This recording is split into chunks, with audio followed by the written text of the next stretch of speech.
Thanks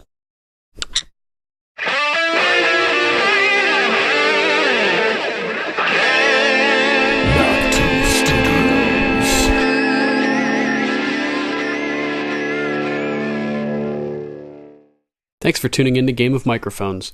If you'd like to help us keep the torch lit through the long night, you can add fuel to the fire by going to gameofmicrophones.com and clicking our Amazon link at the bottom of the page. It's the same low prices for you, and Game of Microphones gets a little finder's fee from Amazon for sending you their way. You can also become a patron of Game of Microphones at patreon.com/GOMpodcast or at paypal.me/GOMpodcast. And links to both of those are at gameofmicrophones.com. Enjoy the show.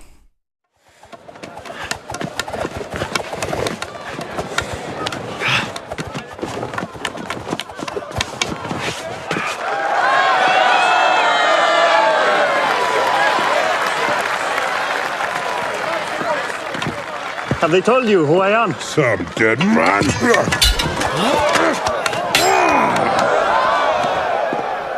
I am the brother of Oberyn Martell. And do you know why I've come all the way to this stinking shit pile of a city? For you?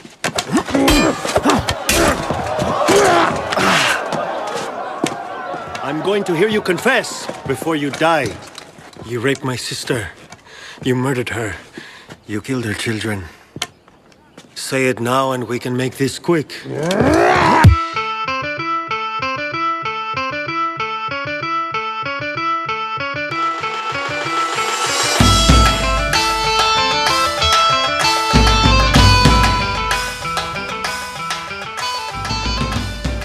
Sloth Rachel testing 1, 2. 7 blessings, vipers and giants, and welcome to Game of Microphones. I'm Lord Sterling, Sir Duncan of Parts Unknown. And I'm Lady Rachel of House Fox, Queen of IT Issues. And joining us today is Sir Johnny of House Stitches, Archmaester Stitches from the Luminescent Citadel on the Siren Isle. What's up, everybody? What's Glad up? to be back. What's up? Welcome back, man. Good to have you here. I am stoked. And for such a great episode, too, right? I know you wanted to jump on for this episode specifically, didn't you? Oh, definitely. I think I've rewatched this like 5 times since I asked. Nice. Yeah, this is one of my favorites of all time, too. Yeah. It's a good one. Yep. This is episode 80. On this episode of our series Rewatch, we are covering Game of Thrones Season 4, Episode 8, The Mountain and the Viper. And in case you're not already aware, this series Rewatch is from the perspective of someone who's current on the show. That means you've seen up through Season 7. If not, there's still time to get crushed like a beetle. So you don't have to hear these spoilers. Warning. Spoiler alert. Spoiler alert. Oh, that's awesome. Oh, hell yeah. Oh, this episode is explosive, you could say. Yeah. Oh, that's putting it lightly. Like this. I say we let Johnny start since he's our guest of honor today. Oh, all right. I love the love and I feel it. So, of course, speaking of love, we're doing top 3s, right? Yes. My top 3 would have to start off with. You would think I'd make it number 1, and I know Duncan's gonna make jokes at me, but I have as my third Ygritte the Merciful. Ah, nice. Ygritte saves baby Sam and Gilly from the other wildlings, the Finns, and horrible bleeding from the roof fate, like Gilly witnesses when the blood's like dropping down right when she walks away. How brutal is that, right? I just love that because she in that moment, this redheaded goddess just saved her, and and she's like, sits in like, oh, that wildling didn't kill me, and then she walks away and looks up, and it's like, oh God, that's what would have happened. Like, I mean, there's blood dripping from the ceiling at that moment, so it just like confirms how lucky she was in this moment. Yeah, and the moment when Ygritte tells her, gives her the shh, was kind of foreshadowed a little while earlier, actually just a few seconds earlier, by the belching whore who tells her, your baby's been, being loud and crying and keeping me awake.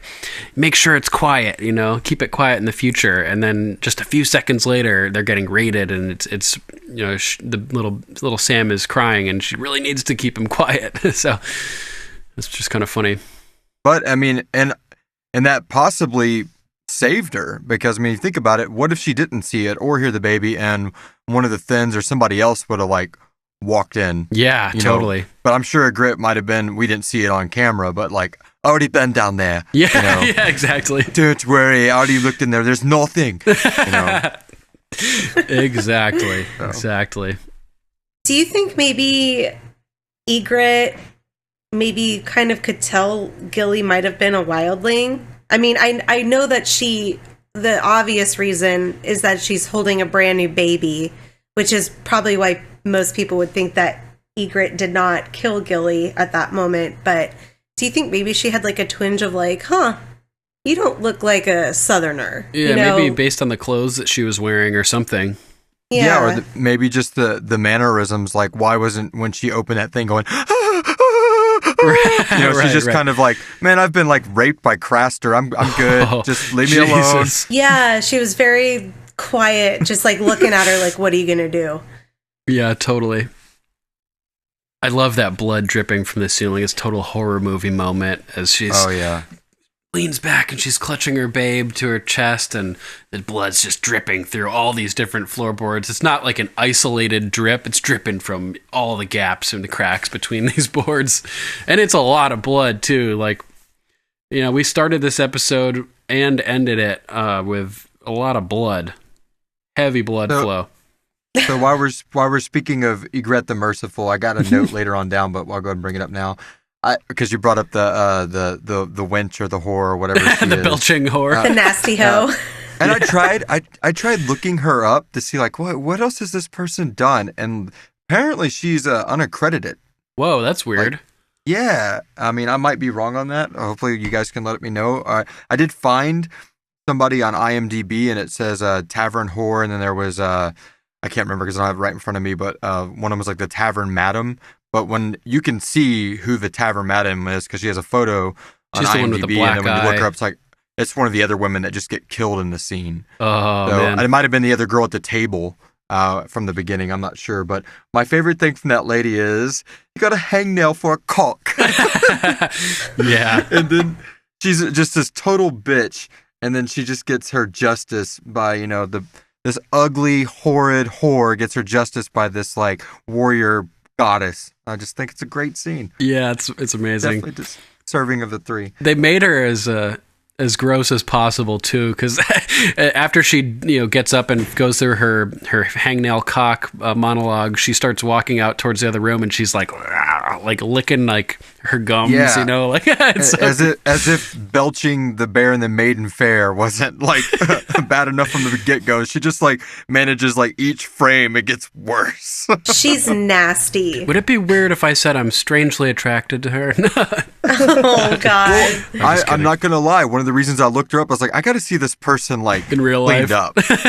Because Gilly, for instance, they do this extra work to make this girl look homely on the show, and she doesn't look like that at all. Totally. And no, she's really pretty in real life. She's gorgeous in real life. Yeah.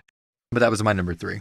I think that nasty whore it would take a lot of work to get her to look that nasty. So we've got Shay, the annoying whore, and now we have a nasty whore. Cersei's a bitchy whore. Oh yeah. Man. Anybody else want to add anything about this scene, or anything else you want to add, Johnny? No, I'm good. I could go on for 4 hours about Ygritte. Fortunately, she belongs to Jon Snow now, so whatever. The bastard. How about you, Rachel? What do you want to say? So I do love when Gilly is ignoring the nasty whore, bitching about Sam waking her up, and she hears the owl call. Yeah. And she knows instantly. She's like, shut up. Uh-oh. and she's like, what'd you say to me? And she's like, she knows that it's some type of like raid call, because she goes and hides pretty quickly after that. She's like, it's just a fucking owl. She's like, no, it's not. It's not an owl. And so she pretty much goes and hides almost instantly after she hears the owl call. And I did find it really surprising. Like, the wildlings, they just showed absolutely no mercy. Like, they were even just slaughtering the women in there. Like, it's one thing to go after the men of the Night's Watch, but everyone was a target. The nasty belching horror when she comes out swinging her blade to attack Ygritte, she always reminds me of a pirate. She's like wearing a bandana or something, and she's like, yeah, coming through. There's also a great shot when it goes outside to the beginning of the attack. There's a guy kind of walking along, and he walks up to the well there, and the camera pans down into the well, and he's all alone when he walks up. But the second that the camera gets down that far, Stir reaches around from behind and slits his throat. And it just, the way they shot it, he just comes out of nowhere. So it makes the wildlings look really stealth.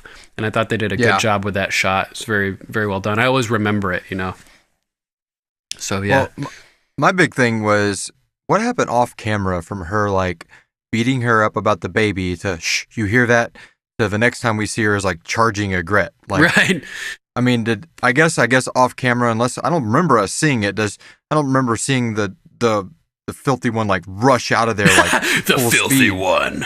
So I don't, it's like, what made her, if she did, like, hear all that commotion and it made her rush that's out, what I bet. Makes her rush right back into that same area where she was. It's just, I don't know.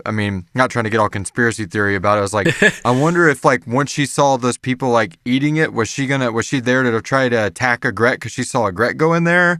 Or was she just going to go back and, like, off this wildling or something? I don't know. Good question. I just don't trust that lady at all. I know what it is. The water in that well turned the frogs gay. Turn the freaking frogs gay. I don't like them putting chemicals in the water that turn the freaking frogs gay. Do you understand that? Turn the freaking... I love that. I love the remix of that. Oh, yeah. So many good ones. So, yeah, let's move on to your number 3, Rachel. What do you got? So my number 3 is kind of 2 scenes combined. It's cool. The interrogation of the teacher and the student. And I know a couple episodes ago I talked about, I think it was the episode after Joffrey's death, that Littlefinger was the teacher and Sansa was the student. But in this episode, I really feel like Sansa is the teacher and Littlefinger is the student. Nice. And we start with Baelish's interrogation. He realizes pretty quickly that he does not have very many powerful friends here. He can't kind of get out of this situation. He's sitting there, like, hands folded in his lap, looking like he's about ready to get swatted. And he's defeated. I found it kind of interesting because Lord Royce, at the beginning of this, whole scene he goes, "You have foreign blood, don't you, Baelish?" And he goes, "My great-grandfather was from Braavos." And I thought that was kind of interesting because we know that he was for a long time Master of Coin, and Braavos is where the Iron Bank is. So it just gave me kind of a little bit of a, connection that maybe Baelish, because I know that he has been known to pull money out of nowhere, like especially in the first season, that was kind of made known that Baelish just finds the money. So maybe he still has connections in Braavos from his old family friends or something. Yeah, so we kind of get Lord Royce, who's kind of a boob as well. We've had a lot of boobs in this show. And you're a moneylender, you're a whoremonger, you've been licking Tywin Lannister's boots so long it's a wonder your tongue's not black. Yeah, choice words for Baelish. And just for the record, there's a couple other boobs in this episode that I like better than Lord Royce. Yeah, I even like those boobs. I'm just going to duck under the water. I'm just going to sink down in shame. Oh, that's great. And poke my head back up. So, they keep going on and, talking about Lady Lysa Arryn and, I love that Baelish goes, yeah, she and I have always been close, and I don't know the old lady's name. I couldn't figure out what her name was. Either, now that you mention it. But she goes, yes, we all know how close you were. And it just kind of, I mean, from their past as children, but also that night of her screaming on her wedding night. Echoing from the Eyrie all the way across the Vale. I'm sure everybody kind of heard that. There's people probably have heard legends of Lysa's like adolescent abortion and stuff too. Yes, absolutely. So, her other line, we always knew she was an odd fish. Everyone knew that. But she fish because of the Tully sigil. Yeah, there's the trout sigil. Love it. So you got the black fish, and then when you combine the color green and brown, Rocco's Modern Life taught me you get breen, so she's like the breen fish. And you have the floppy fish. The floppy fish or the flaccid fish. Yeah. And I named my dog after Rocco's Modern Life, Spunky. Oh, Spunky. Awesome. Spunky. Cool. Spunky. There you go, Spunky old pal.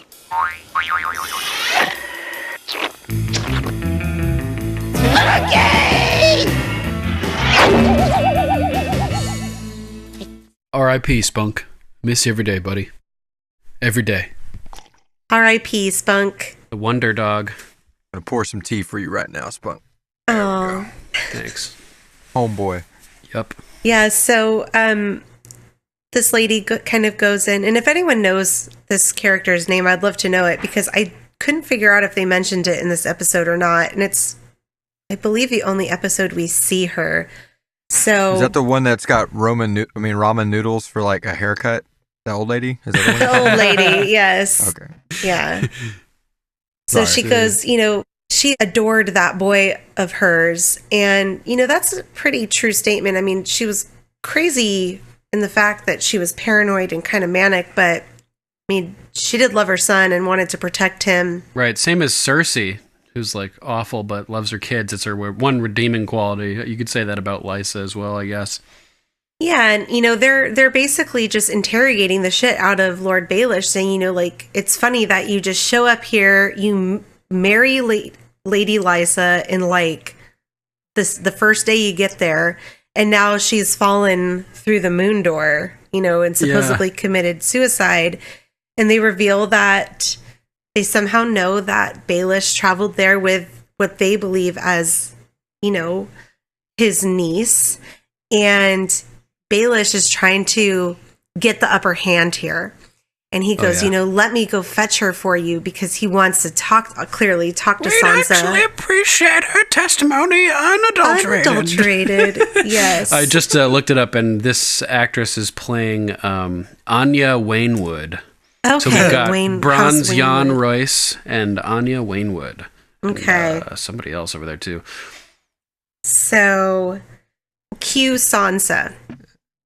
And she looks very nervous, and Baelish is kind of giving her the eye like, oh my God, what are you going to say? What are you going to do? Because on one side of the coin, Baelish knows that he has helped Sansa more than once.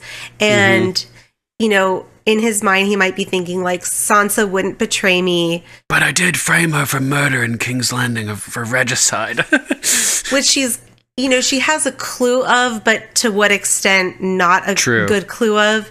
The other interesting thing is that when she tells him, like, she's like, I'm sorry, I have to tell the truth. He doesn't fucking say anything. He actually stays quiet. It's like he's just going to let her rat him out or whatever, Yeah. So that'd be like an admission of guilt if he started flaring up at that moment. Yeah, true.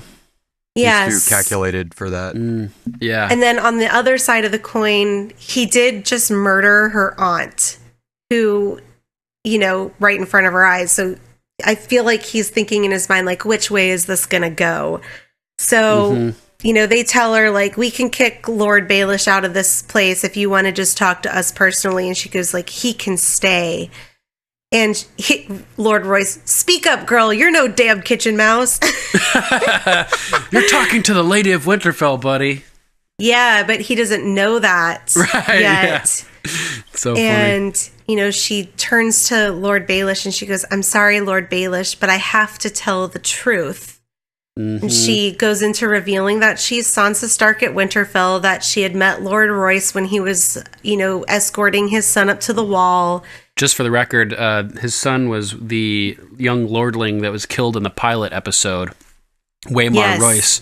He's one of Yes. the Night's Watch that goes up and has the first encounter with the White Walkers. So that's kind of interesting. That's right. I forgot about that. That's more played out in the books than it is in the show. Yeah, because we never I don't- hear his name on the show. I don't think. Yeah, that's right. Very cool. So I love when she goes, Lord Baelish has told many lies, all to protect me. Yeah, it's still for a second there before she says to protect me. It's like she pauses and it's still left ambiguous. Like, oh my God, is she going to rat him out or what? So great. Yeah, it's crazy. So, she goes into how that she was a hostage in King's Landing. They beat me. They humiliated me. They married me to the imp. And, which is all true. This is all very true. So the tears in her eyes are very true. They're very telling. But think about that as an actress, the timing of that tear. Like, oh I my know. God. That's amazing work. Yes, absolutely. And, he did this all, he saved me. He smuggled me away when he had the chance. And you knew she was a troubled woman. And then she goes into the kiss. And, Right. she goes, he is my uncle by marriage and he just gave me a peck on the cheek, but Lysa saw and, basically flipped out on me. And at this point, this is all fairly true statements up until when she said it was a peck on the cheek, because it was not a peck on the cheek, but Mixing truth with fiction is the best way to lie. yes. And I think she's really picked this up from Littlefinger, which I'll go into in a couple of minutes. But, Baelish came in and found, Lady Arryn. She was, standing at the edge of the moon door. He told her she was the only one he had ever loved, and she stepped through. And I love when the little old lady comes up and she's like, oh, hush, darling, you're safe. Your secret's safe with us.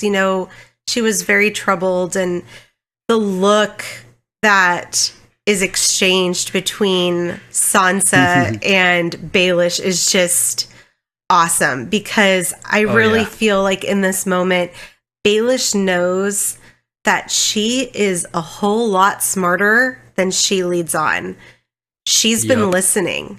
I mean, he goes on and on all the time about, kind of grandiose ideas of the world and giving her kind of lessons on the way the world works, and that you need to be a good liar and you need to, keep your enemies questioning.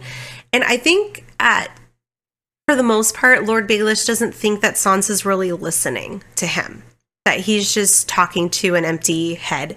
And I think this scene really kind of solidifies to him that Sansa has been listening to every single word he's said. So Yeah, she's a true player at this point. yes, it really just never occurred to him that she's actually listening to these lessons and taking them to heart. How important it is to be a good liar, like you just said, kind of mixing truth with fiction, to know your strengths and use them wisely. And it also kind of teaches him a lesson about his own weakness and realizing that Sansa may be kind of one step ahead of him, because she's like kind of this confusing mix of daughter and a second chance at the woman he has always loved. Yeah. So the second part of my number 3 is the actual teacher and the student part, when he meets her in her chambers after this goes on, and he goes, you're not really a child any longer. Why did you help me? And Sansa reveals that she made a very Littlefinger-ish move here. That if they would have thrown you through the moon door and found you guilty, you know, what would they have done with me? And I loved that sentiment because Sansa's on to Littlefinger and what he wants. And, you know, they kind of go through this banter, you know, to gamble on the man that you know versus strangers that you don't. And Baelish at one point in this discussion goes, "And you think you know me?" And she goes, "I know what you want." And he goes, "Do you?" And she just looks at him and she's like, "Yeah, I know exactly what you want."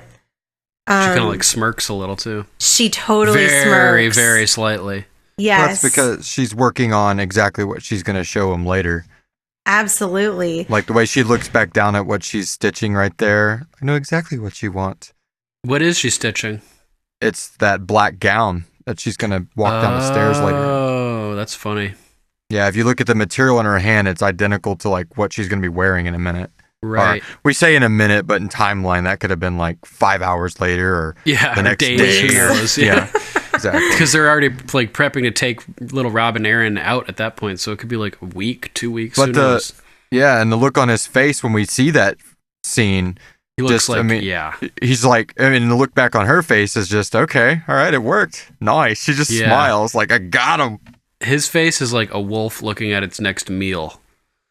Like, he looks totally so hungry. I think sometimes he's confused as if like, am I supposed to look at this girl like a daughter that I never had or like the chance I never got? Like that kind of thing. He seems so conflicted with her. Like, you know. Yeah, I mean, she's like a daughter figure to him because he did love her mother, but I think he's also weirdly sexually attracted to her too because she looks like her mother, but is, like we found in the last episode, way more beautiful than she ever was. So, I mean, Sansa is his Achilles heel, if you will, because she knows where his raw nerve is. And I really feel up to this point, and maybe even throughout the entire series, Sansa is really kind of the only one that ever has truly gotten the upper hand with Littlefinger. Yeah. You know, what I don't understand about him, which I know this doesn't have it's relevant, but like instead of, ultimately, spoiler, it gets him killed, but imagine it, instead of selling her off to the Boltons, if he would have, you got the veil and all of that power, and he's right there at the seat of it. And in that moment where she's smirking at him, he hasn't sold her out. He is still a slight hero in her eyes at that moment. You know what I mean? He hasn't done anything wrong. If he would have been smart about it, he would have kept playing that card. Why not whisper in her little ear all the I love yous and things like that? That would have been a way smarter move than what he ended up doing. Yeah, she probably doesn't know like the full extent of how he set her up as to take the fall potentially in King's Landing. Like, she's wanted for murder. Well, I guess not anymore because they got Tyrion. But right. So as soon as that trial's over, fucking hit your trailer to that truck. What are you doing? Yeah, that's what's always threw me off when I was watching that. I was like, what? Why? The imp's been accused and convicted. And he's on trial, basically saying that Sansa had nothing to do with it. Mm-hmm. So, if I was Sansa, I'd be like, yep, that's true. Everything Shay said on the record there? Yep, totally. Oh, wait. Didn't Shay say they planned it together? Oh, that's right. That's right. Maybe that's what it is then. Yeah. Anything else you want to add about this scene, Rachel? No, I think that was it for my, number 3 as far as the teacher, the student, and the interrogation scene. All right, there's a couple things I'll add about this. There's one good shot where Sansa is explaining the situation to the Lords of the Vale, and it's after she's been, it's been revealed that she's playing the game and she's manipulating the truth. And the focus is on Sansa, but Littlefinger is in the background, out of focus, just sitting there. And I thought it sort of is symbolic that he was like the force behind her doing this, that he's not like pulling the strings per se, but he's the man behind the curtain training her to do that, like to be able to lie like this and everything. So it's just kind of artistically displayed in that moment. We also get information from Lord Royce that Ned grew up right here in these halls, which is pretty cool. It's worth noting that both Ned Stark and Robert Baratheon both fostered at the Eyrie growing up, and they were wards of Jon Arryn.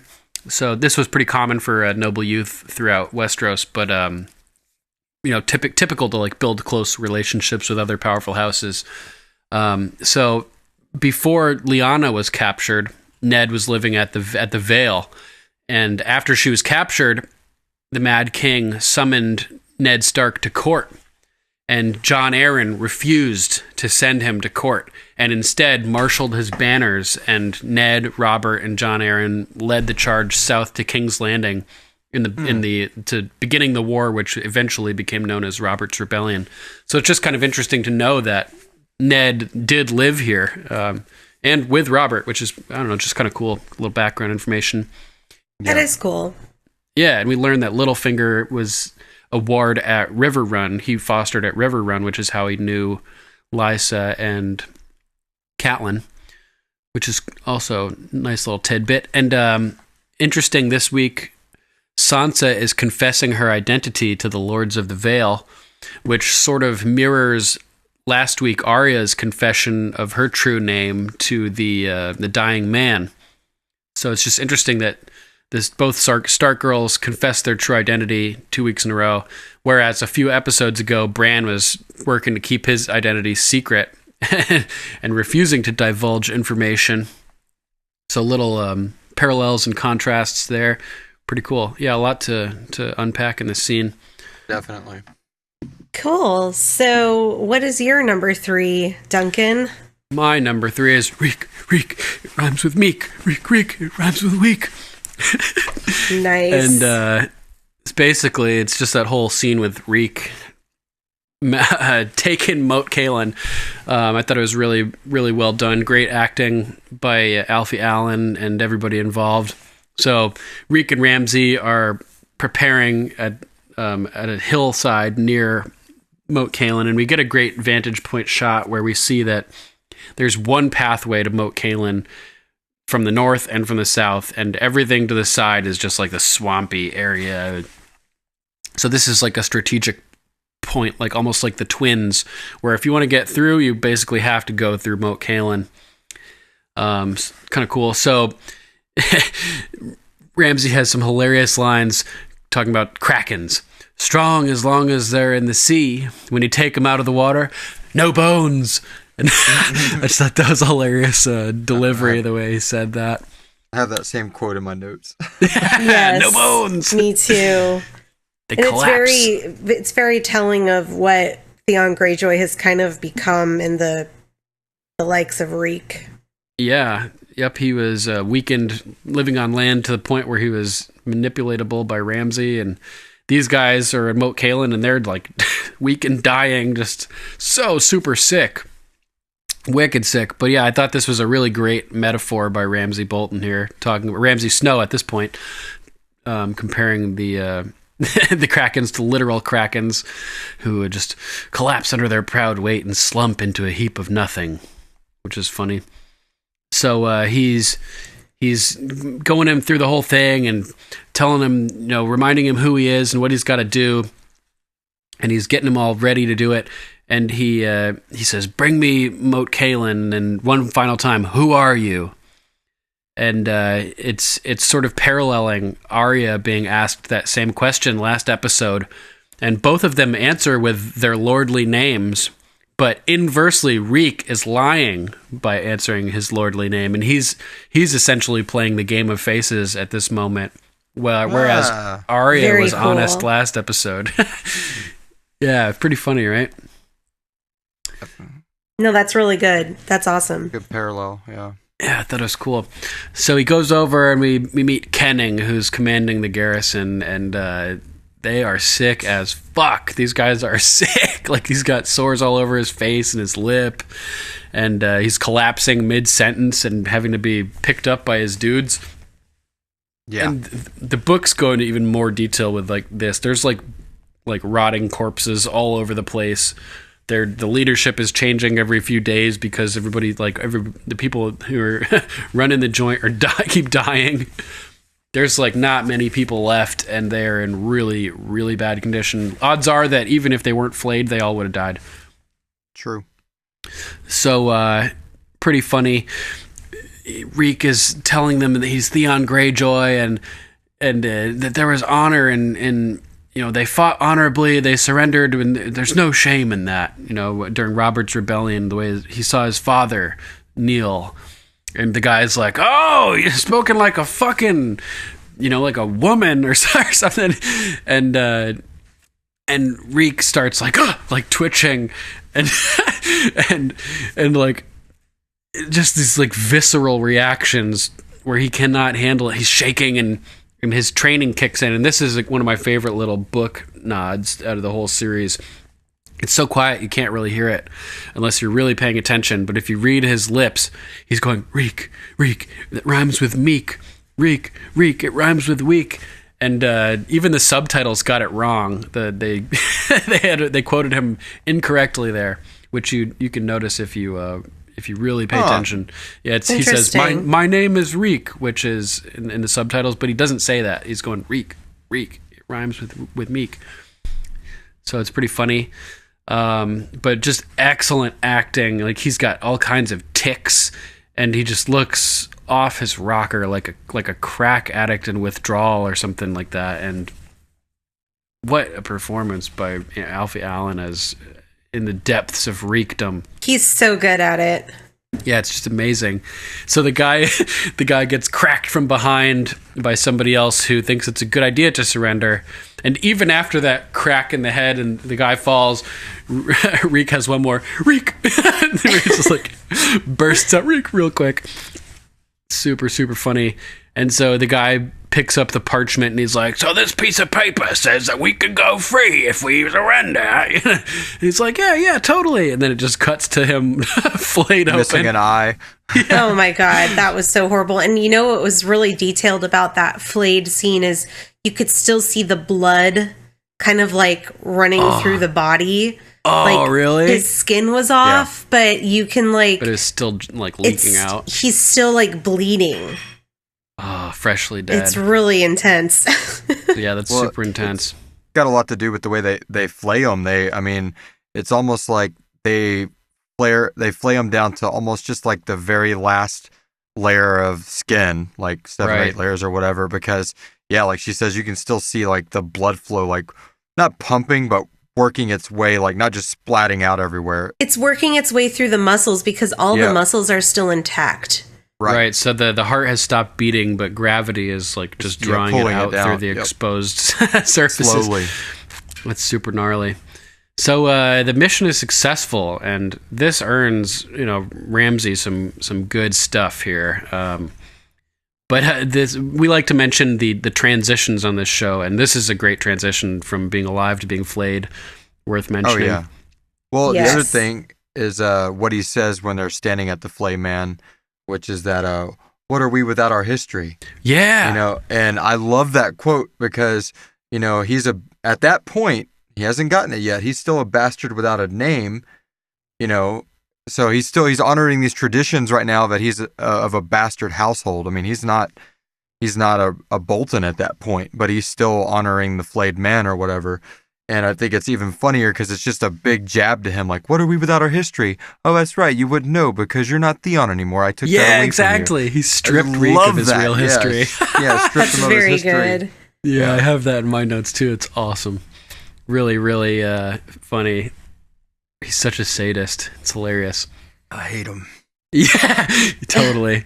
So it turns out that they're going home, but they're going to their new home, which will be another test of Reek's brainwashing to have him living at Winterfell, where any instincts from Theon would be triggered by memories of being at Winterfell. So it'll be interesting to see if he can if Reek will survive Winterfell, or if Theon comes out again. And we know Theon ends up sort of returning and trying to save Sansa as he jumps from the walls with Sansa into the snowbank. So Reek, like as brainwashed as Theon is to be Reek, it wasn't powerful enough to overcome all of the memories being triggered at Winterfell, being there with Sansa and seeing everything. And that's where he grew up. It's one thing for him to be brainwashed at the Dreadfort or at all these places where he hasn't spent a lot of time, but immersing him back at his home and having all of these memories being dredged up and everything by all the sights and sounds and people, at least Sansa, that is what probably breaks the brainwashing and allows Theon to sort of creep back into existence. For sure. I agree with that. Totally. So that pretty much wraps up my number 3. Anybody else want to add anything? Johnny? Yeah, I got one just for that scene. I think it's funny how the internet like always refers to him, and people refer to him as the evil Elijah Wood. Yeah. And he does, man. And when he makes that line that you talked about, that's the reason I quoted it. When strong in the sea, but take them out. And when he says the word bones, he like lifts his eyes. And it's like the same like look that Elijah Wood has like in like whenever he's excited in Lord of the Rings, like because we always forget, because by the end of Lord of the Rings he's just so down and downtrodden, but like in the beginning he's like, it's an adventure, and he's just got this. Yeah, I swear, man, it's hilarious. Like evil Elijah Wood. Oh yeah, he looks just like him. It's just twisted, dark, evil Elijah Wood. That's great. So you want to move on to your number 2, Johnny? Oh, yes. So we're going to take a trip across the sea. All right, let's take a dragon. Yeah, right? My number 2 is I got it, The Banishment of Jorah Mormont. Nice. And the loss of trust being so heavy that she can't look him in the eyes. Yeah, and there's that one moment where she transitions from looking at him to not looking at him, and it's right when he admits that he had ratted her out about her baby, basically. Right. And as like a parent, I've had like those kind of moments, like you're asking your kid something like, why did you do this?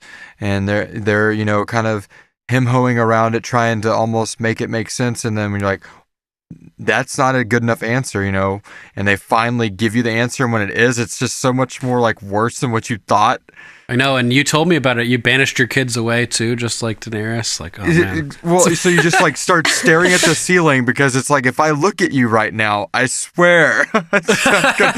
And she's just got that moment, and I know everybody calls her mother and mother of dragons and Misa and all that, but like, even though this man is so much older than her, in that moment he's like this little child, kid, in front of this powerful woman, and you can literally see the trust just disintegrating in her eyes. Like, I'm sure when Barristan brought her this parchment, and she's reading it, she's probably thinking, well, we'll meet with him because there's got to be a good reason. He wouldn't have done this without a good reason. And then as he's just like, no, it's not a forgery. It's like, no, why didn't you say it was a forgery? I would have believed there's you. There would have been no evidence. Yeah. And so, but that shows you how honorable in that moment he has become. And I love this character. I mean, obviously, me too. I like seeing him be like a evil guy in like the Resident Evil movie series, which is horrible. Oh shit, I haven't seen that. Yeah, he's like one of the main like doctors in the Resident Evil movie series, not the game series, but the really bad movie series. but he's one of like the highlights of that series. He's just such a good actor. Yeah, he's got a great voice too. But it's crazy seeing him like in this role, really being able to justify it with his tealish blue scarf. I just love how iconic this character is. Yeah. And I love his story, especially from where we're seeing it now. But in this moment, in this scene, it's just so, apparent. I mean, we see her power of, I'll have your head in the bay. And of course she would. That's not an empty threat in that moment at all. Mm-hmm. But I just love so much like how well Emilia Clarke and him just like that it's almost like the rest of those actors weren't even there. Yeah, it's so wonderful of a scene. The setting is so good because we've already seen the story of the sheep, and I don't think at this point, as the little girl with the bones, she hasn't been been brought up yet. So this little chamber just like sees so much action, but this is like it is one of the only times in this episode, and we're talking about the Mountain and the Viper episode, it is the only time in this episode I got like literal like goosebumps down my skin when I watched it. It's just like, because the camera gets so close to them, and like you just said, Duncan, you have that moment where she's looking at him and then she's looking at the ceiling, but when he rises up and says her name again, not Khaleesi but Daenerys, and she just locks on with them and doesn't break. Don't call me that. Yeah, it doesn't break. Don't ever presume to touch me again. And locks eyes and doesn't let up until I'll put your head. And then just now, like just her word, the last word she says to him is just now. Yep. And she just doesn't linger. She doesn't look back up, doesn't look away, just keeps right on him. And like a dagger. It's just such a good scene. I mean, if it wasn't, for the iconic, obviously, ending to this episode, I think it's the most powerful scene in the episode by far. Yeah, I would agree. Stellar performances, and Jorah is just such a tragic character. His whole history, his whole storyline is always centering around him being madly in love with some woman who just like doesn't return the the feelings in the way that he wants to, and he ends up losing them somehow. Yeah. No, I love this character. It's too.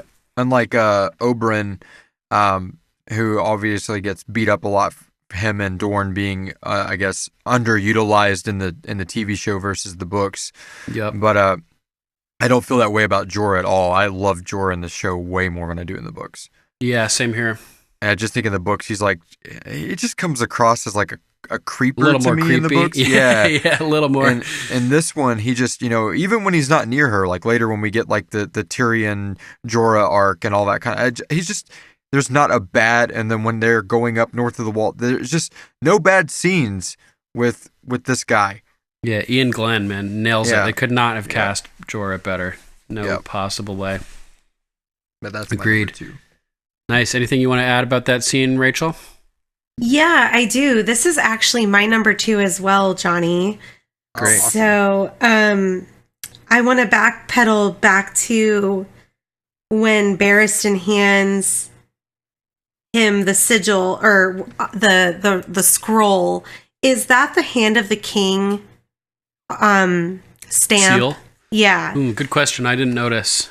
At first, I thought it looked like a bear claw or like a bear paw, but in closer look, I think it's the Hand of the King. Yeah, it must be, because he says that this is Tywin like doing this. Yeah. So it must be, and Jorah is totally right too. So,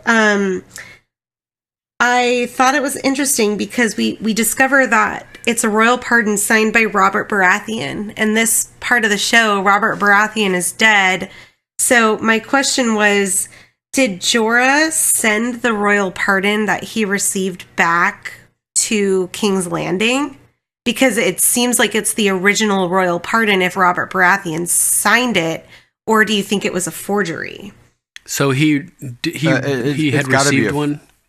Well, it's got. I mean, I would assume it's a forgery because the whole point of I would think that scene that we saw in the other episode where he's like, "Bring me paper and a quill" or whatever, when he told the Tyrell guy to go get, like, at the end of their little small council meeting. Yeah, he tells Mace. Yeah, I felt like in that moment he's like, "Oh, I'm about to fuck them up. I'll fix this real quick." Like, damn. That's what I pulled from it. I've always linked those two together, and I've Interesting. Okay. Yeah, that's entirely possible. So, Rachel, you're saying that Barristan received a pardon already in a previous season? I'm saying that Jorah received a pardon. I mean, sorry, Jorah. Yeah. I heard her. When they are at the market right before the wine merchant tries to give Dany the wine, right? One of the little birds finds Jorah. He's like hiding and, hands him the scroll and was like, a royal pardon, you can go home now. Right, I forgot And about that. Yeah. I can't remember. It's been so long What he since I've does watched with it, that yeah. episode. If he takes it from the little boy or does not take it from the little boy. Yeah, he could have sent it back like, fuck you guys, and maybe that's why Varys is like, oh, he no longer spies on Daenerys. Yeah, that's what I was thinking too, is he didn't accept it, which was kind of a mistake by Jorah, if you think about it, because if he had that royal decree, he should have, like, Tywin burned it, you know, if he was truly, you know, devoted to Dany. That's a good question. Like, what happened to it? Because I mean, even if it's not a forgery, because they don't tell you exactly what it says, because it could just be like, this document that received says that you were pardoned the year we met, and then it's signed. So maybe at a current timeline, Tywin actually says, you know, sending that letter over there, don't forget, Jorah, you were pardoned back in year blah, blah, blah, blah. That still stands. Come on home. Like, I mean, we don't know what the actual the scroll has in it. Like, word for word, paragraph. We do know in this scene, though, that it's signed by Robert Baratheon. It was signed by Robert Baratheon the year we met. So that is where I'm either thinking it's the original or it's forged. She's saying, yeah, if we're fighting each other, we're not fighting him. And she says, the pardon was signed the year we met. Why were you pardoned unless you're saying this document was forged? My issue, I guess, with this isn't Jon Arryn the Hand of the King at that time before he dies? No, Ned Stark was. No, but Ned Stark wouldn't have signed a pardon for Bear Island, not at all. So that, I think that by the time, because we learned that Jon Arryn is dead in episode 1, right? And then he receives the pardon when, like later on. So I think that it was probably written by. Oh yeah, I'm not sure who would have wrote it. Because I mean, if Jon Arryn pardoned him, then that kind of throws off the line that, don't you see what this is? This is Tywin Lannister. Why in that moment would he not have brought up, you know, this? It may not be it is a forgery based on one that I did receive, or like some kind of like trying to reason it more. It's just very glossed over, and I mean that might have been on the part of the writers. Like, no one's going to analyze this that much, but they never saw Game of Microphones coming. I think that he was pardoned as a result of his spying throughout season 1. So that it would have been Tyrion. It would have been, I guess, Ned. Well, Ned was Hand of the King, but here's the thing: is it could have been Pycelle, it could have been Littlefinger, it could have been. It would have been Tywin, because Tyrion was only acting Hand of the King at King's Landing because Robert was dead at that point. Right, but I mean, if we're giving him the pardon for what he's done through season 1, well, Robert dies in season 1, so I guess it's a matter of when was the pardon offered to him originally? What episode was it in season? The pardon was offered before Robert Baratheon died. They go to Vice Dothrak and they go to the market. And so it must have been right before Robert died, because it was before Drogo died. Drogo came back, found out about the assassination attempt, and that's when he gave his big speech about riding the wooden horses across the salt water and the poison water. Yeah, I don't know. Now I'm going to want to freeze frame and really look at that seal. Like, is it the Hand of the King, or is it because it didn't look like a stag or anything like that. I mean, like, because they zoom in on that, like, oh, you're Watcher, you're supposed to know exactly what this is. Look at the importance of it. Mm-hmm. Like, I thought, is that the Spy Master's seal?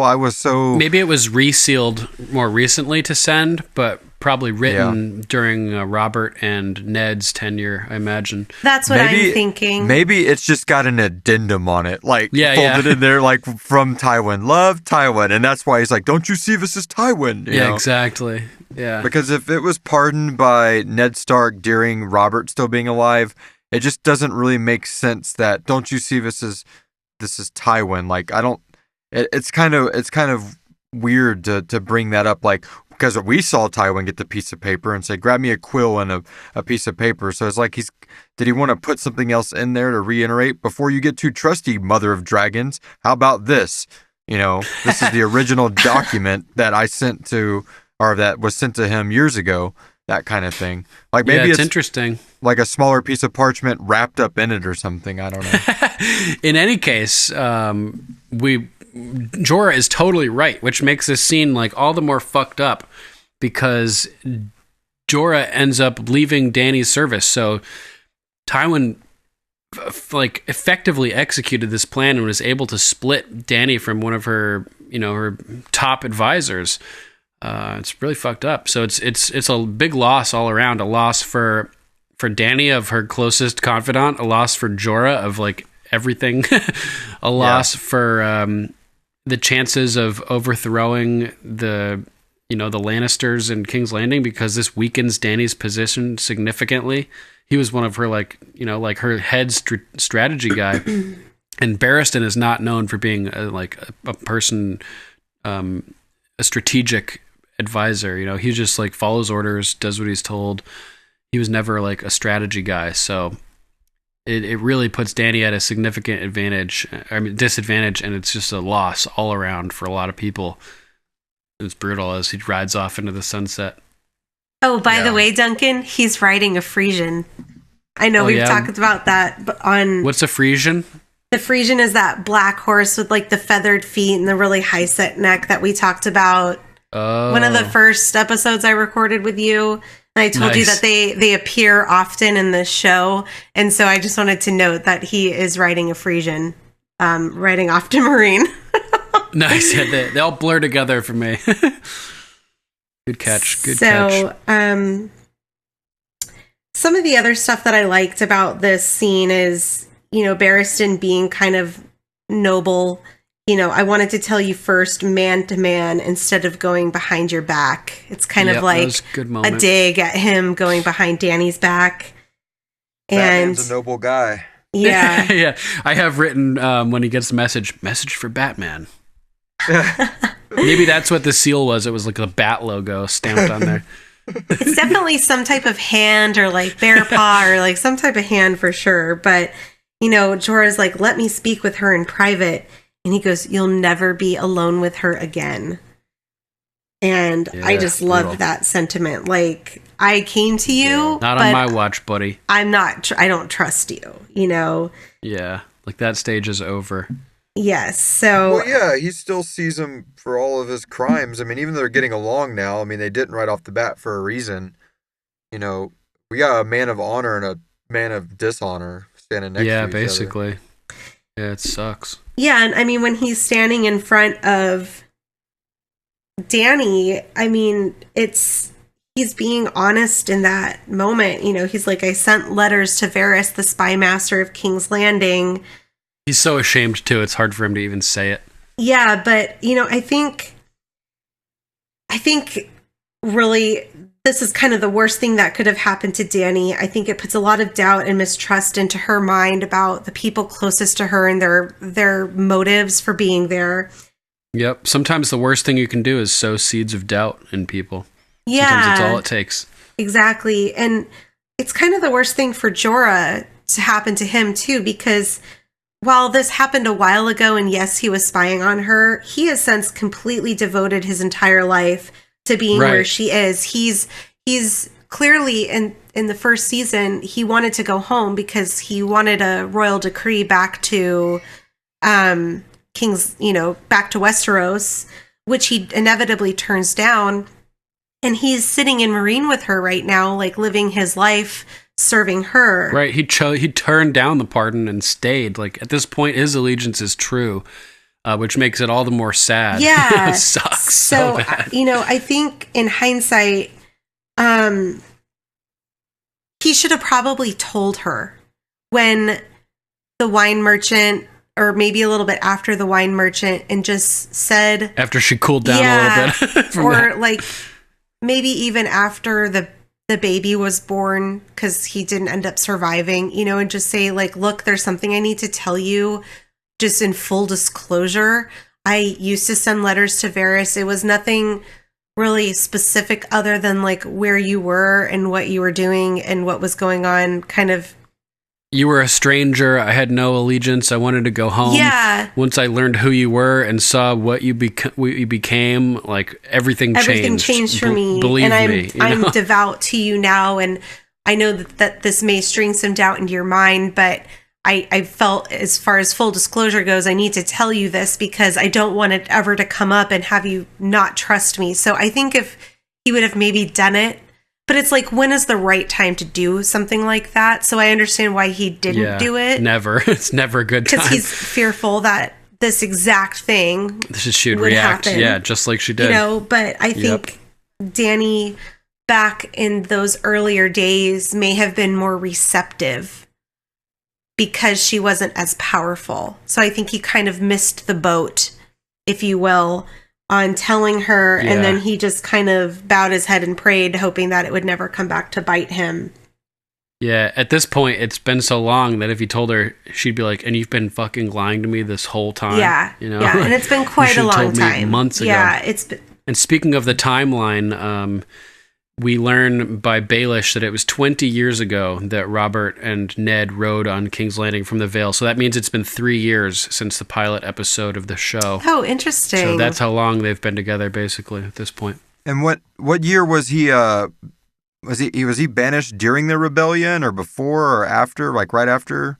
It was after the rebellion. Robert was king. Jorah had, it was probably like 10 years ago, maybe 10, 15, something like that. Purple Wedding was 300 AC. Jorah was banished 293 AC, so that would be 7 years ago, because I think it's probably still 300 AC at this point. Okay. I wonder how many times he did wake up and went, maybe tonight I can be like, Khaleesi, so, we need to talk. No. I'll do it tomorrow. Yeah, I'll do it tomorrow. It's probably kept him up for a long time. Probably did. Yeah, probably ate at him this whole time. It's such a tragic character, man.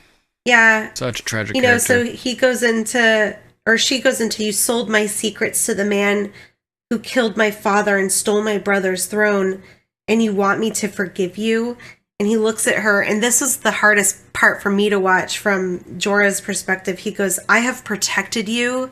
I have fought for you. I have killed for you. I have loved you.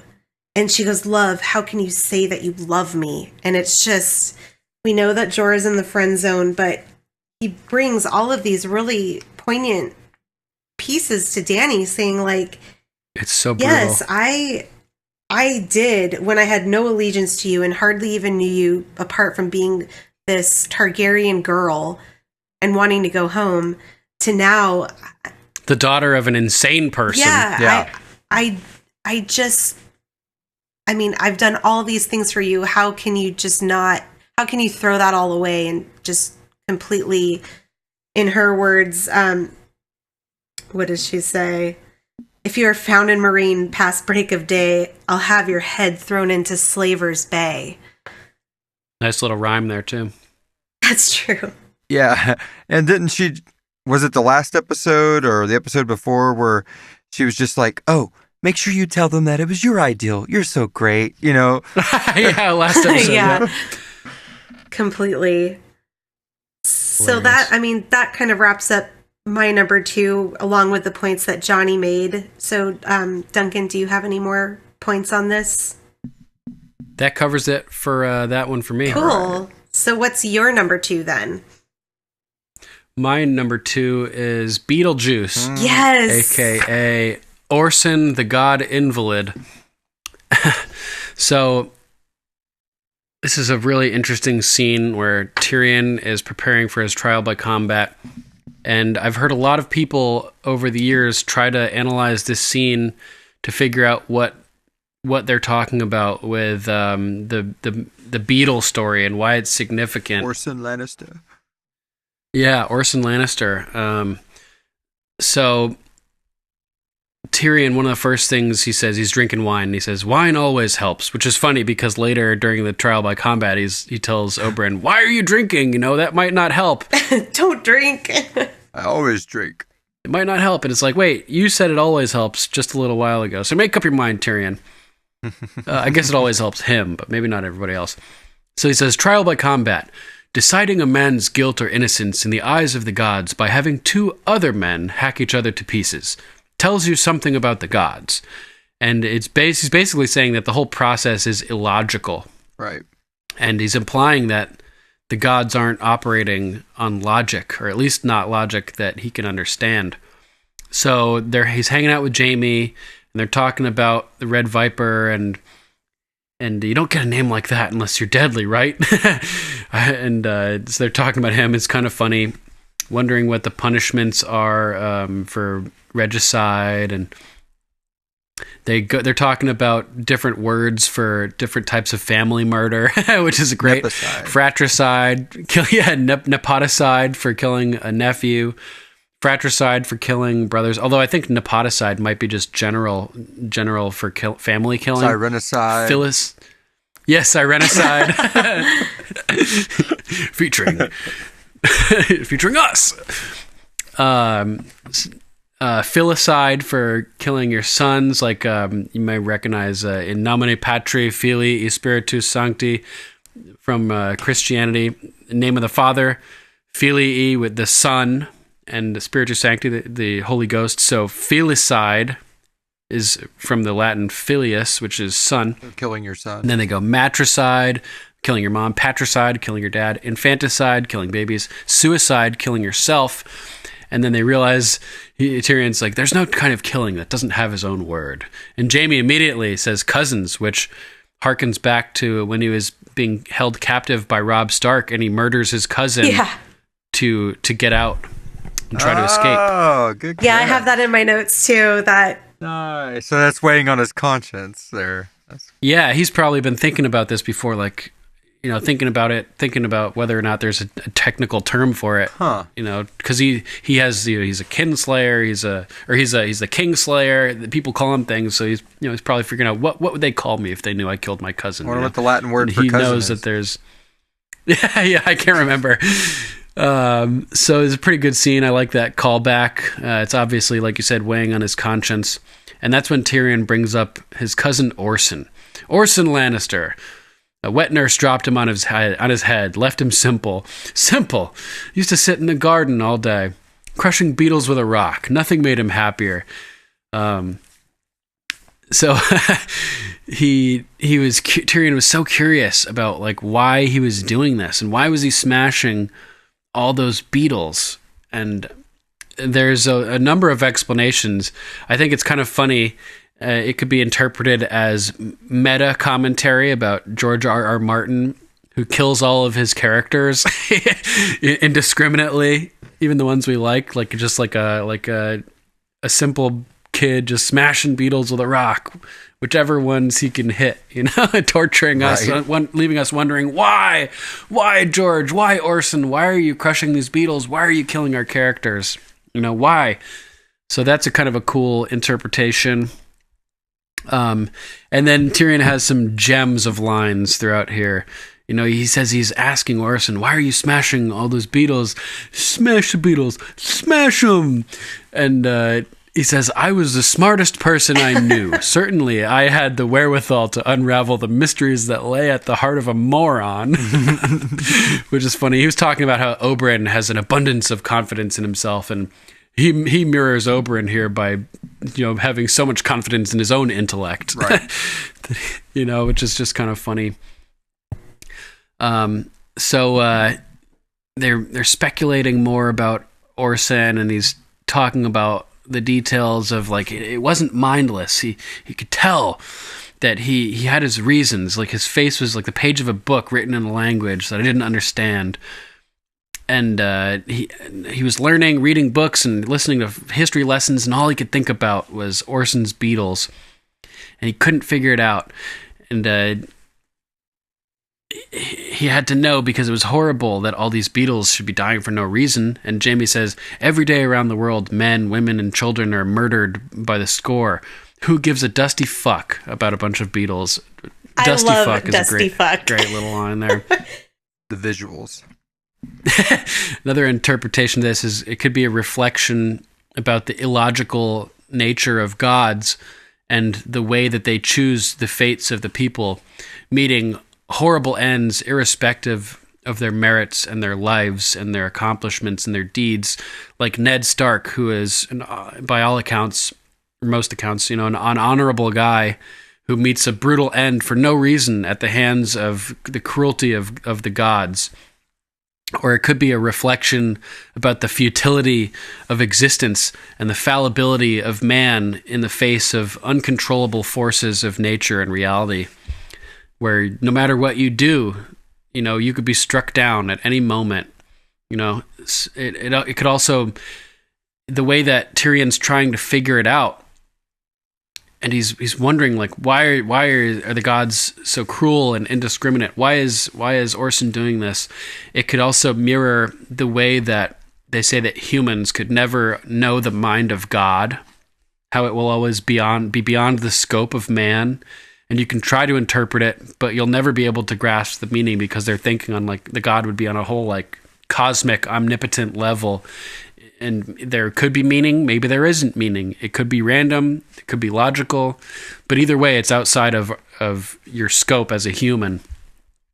So there's just all kinds of cool ways to think about this scene and interpret the allegory of beetles, of Orson and the beetles.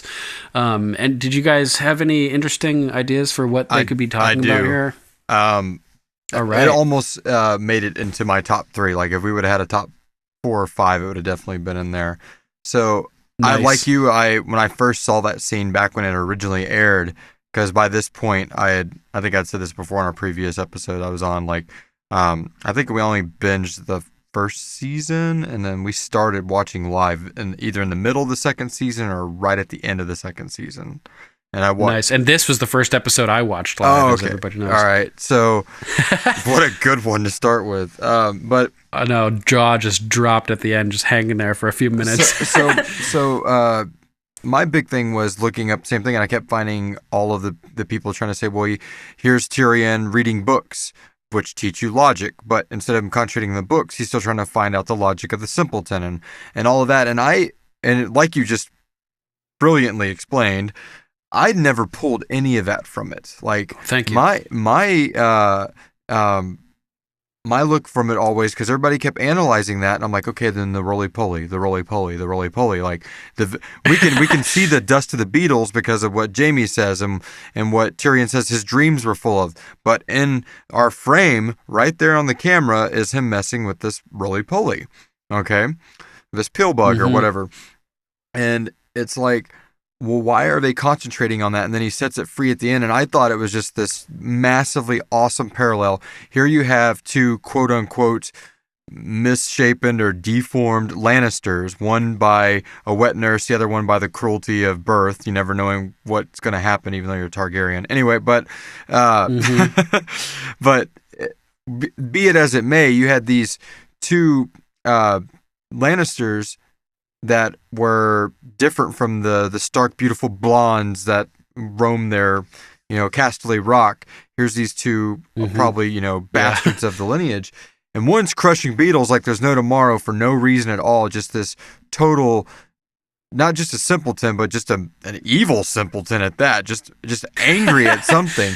And then you have Tyrion, even on the eve of his death, telling this story where you'd almost, if he crushed the bug, you'd almost be like, he's just feeling that torture just from a kid. But he softly just lets it go. And I have in my notes written beautiful moment, saying that the Beatles story, oh my God, talk about a tears moment. He's such a kind soul, and look how Jaime sees it, because towards the end, he's just like, well, good luck. Like, I mean, he's got to get out of there because it's about to eat him up. Of realizing how... Oh, yeah, very abrupt leaving. Yeah, how pure and kind this his brother is compared to him even, and we're about to put him to death, possibly put him to death kind of thing. And it's I like that too. It's very brutal. And another, obviously having a big monster, kid smashing all these little tiny beetles, it obviously is foreshadowing the way that Oberyn gets his head smashed at the end of the in a few minutes by this monster giant. Completely. You know, I never put that together. That's good. Yeah, because the mountain's like Orson. And I have that in my notes, that the smashing of the beetles is very foretelling of Oberyn's. Like this. Yeah, oh my god. It's very similar to the scene where Sansa gets raped or by Ramsay on their wedding night. We don't actually see the smash. Illyria's reaction. Yep. That's what we see, and that's what makes it so horrifying. Is because her reaction to Oberyn being smashed is horrifying. She screeches and she's like clawing at her face, and her fingers are like convulsing and shaking as she pulls them downward, and like she is freaking out. The other shot is the mountain like being sprayed with the blood. So like the actual explosion you don't see. Say her name. Say it!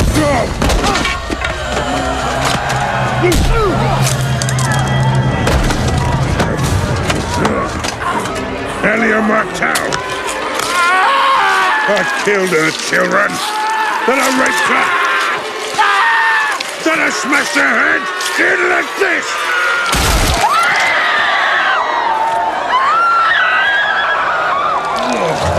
Since we're here, I actually, so in our horror drama, there's a scene, I'm not going to spoil anything just in case any new listeners want to check it out, but there's a scene where a guy... Yeah, Sirenicide, Sirenicide.com. Yeah, Sirenicide.com.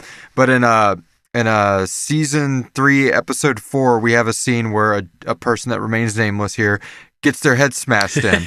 And it's not by like hands, it's by like a power that puts pressure on it and pops it. Oh, so that was so cool. When we were in the writer's room for this episode and I was talking about her, and I actually referenced this episode. I was like, well, there's an episode of Game of Thrones where, because there's a couple people, believe it or not, that were in our writing's room that just didn't hop on the Game of Thrones train.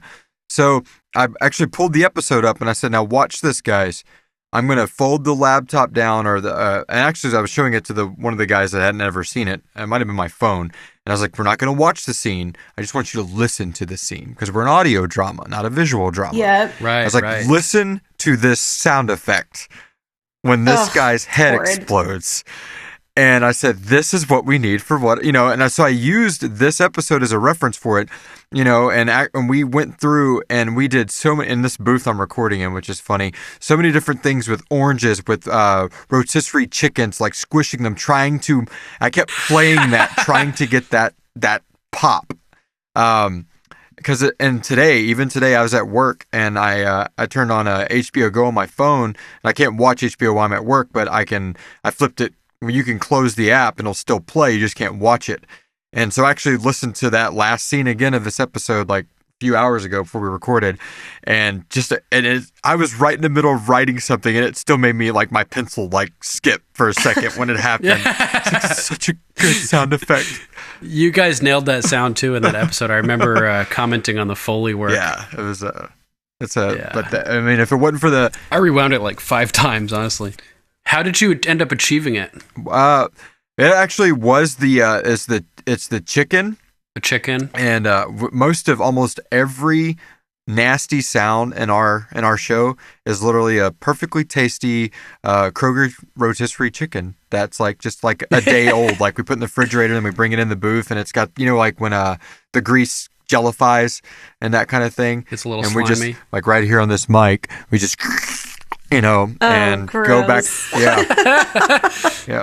It's amazing the sounds you can get out of celery, peeling an orange. Oh, celery, yeah. Yeah, celery's like the best bone snaps ever. This is the perfect episode for you to be on, just for this commentary. Talking about bone snapping sound effects. Yep. We got fully expert over here. We're trying to be. We're amateurs, but we're getting there. That's awesome. Totally. So it's awesome. One of my points I had on this on the Beatles scene was the fact that just like the Ramsay scene earlier with the Boltons, legacy is brought up in this.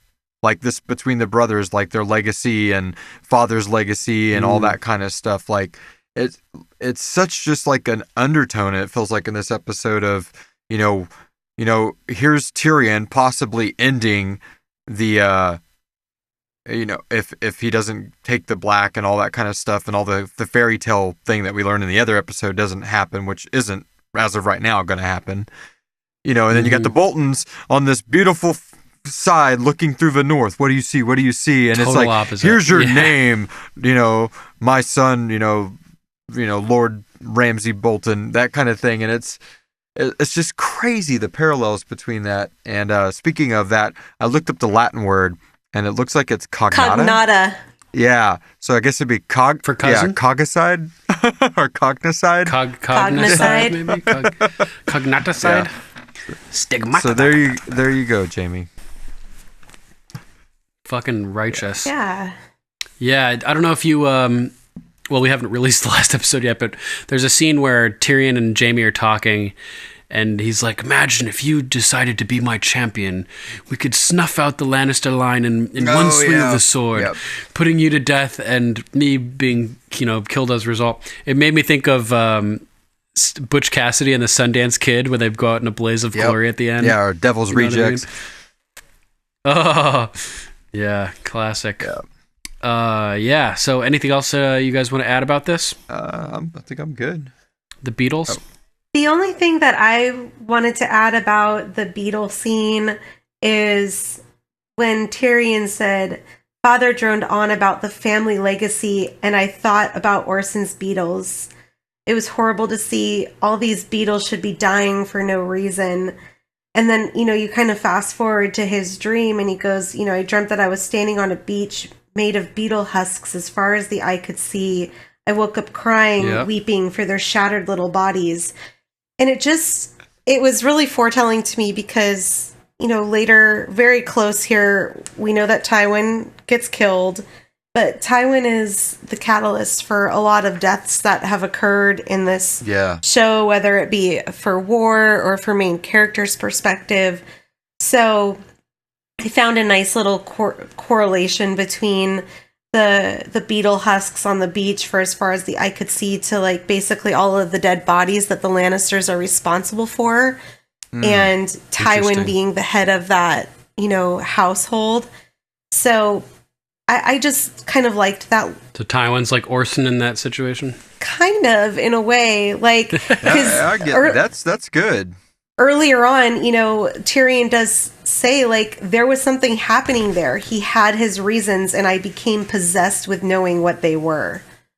So, he's basically saying, sure, Orson was simple, but he had his reasons for doing what he was doing. Tywin has his reasons for doing what he does. And what the similarity between the two is, they leave kind of dead bodies wherever they go. Yeah, for sure. All right, so that wraps up my number 2 from my perspective, unless you guys want to talk about anything else about the Beatles.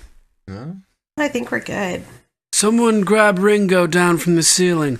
Okay, let's move on to Johnny, your numero uno, my friend.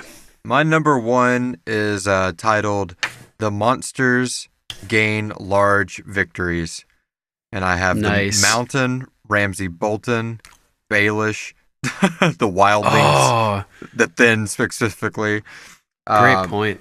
So in this episode, this is like when people say they don't watch anymore because it just feels like, a masochist's dream or a sadist's dream.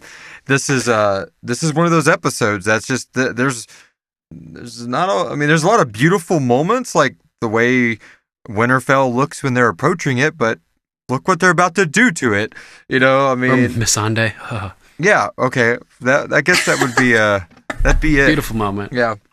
But there's so many just monsters gaining large victories in this. I mean, I know that the Mountain ends up, catching the poison and all that, but for me, especially a guy that has a horror enthusiast, I love the fact that I still, in my eyes, see that as a victory for the Mountain, because now he's going to become this like unstoppable, inhuman, undead beast. Exactly.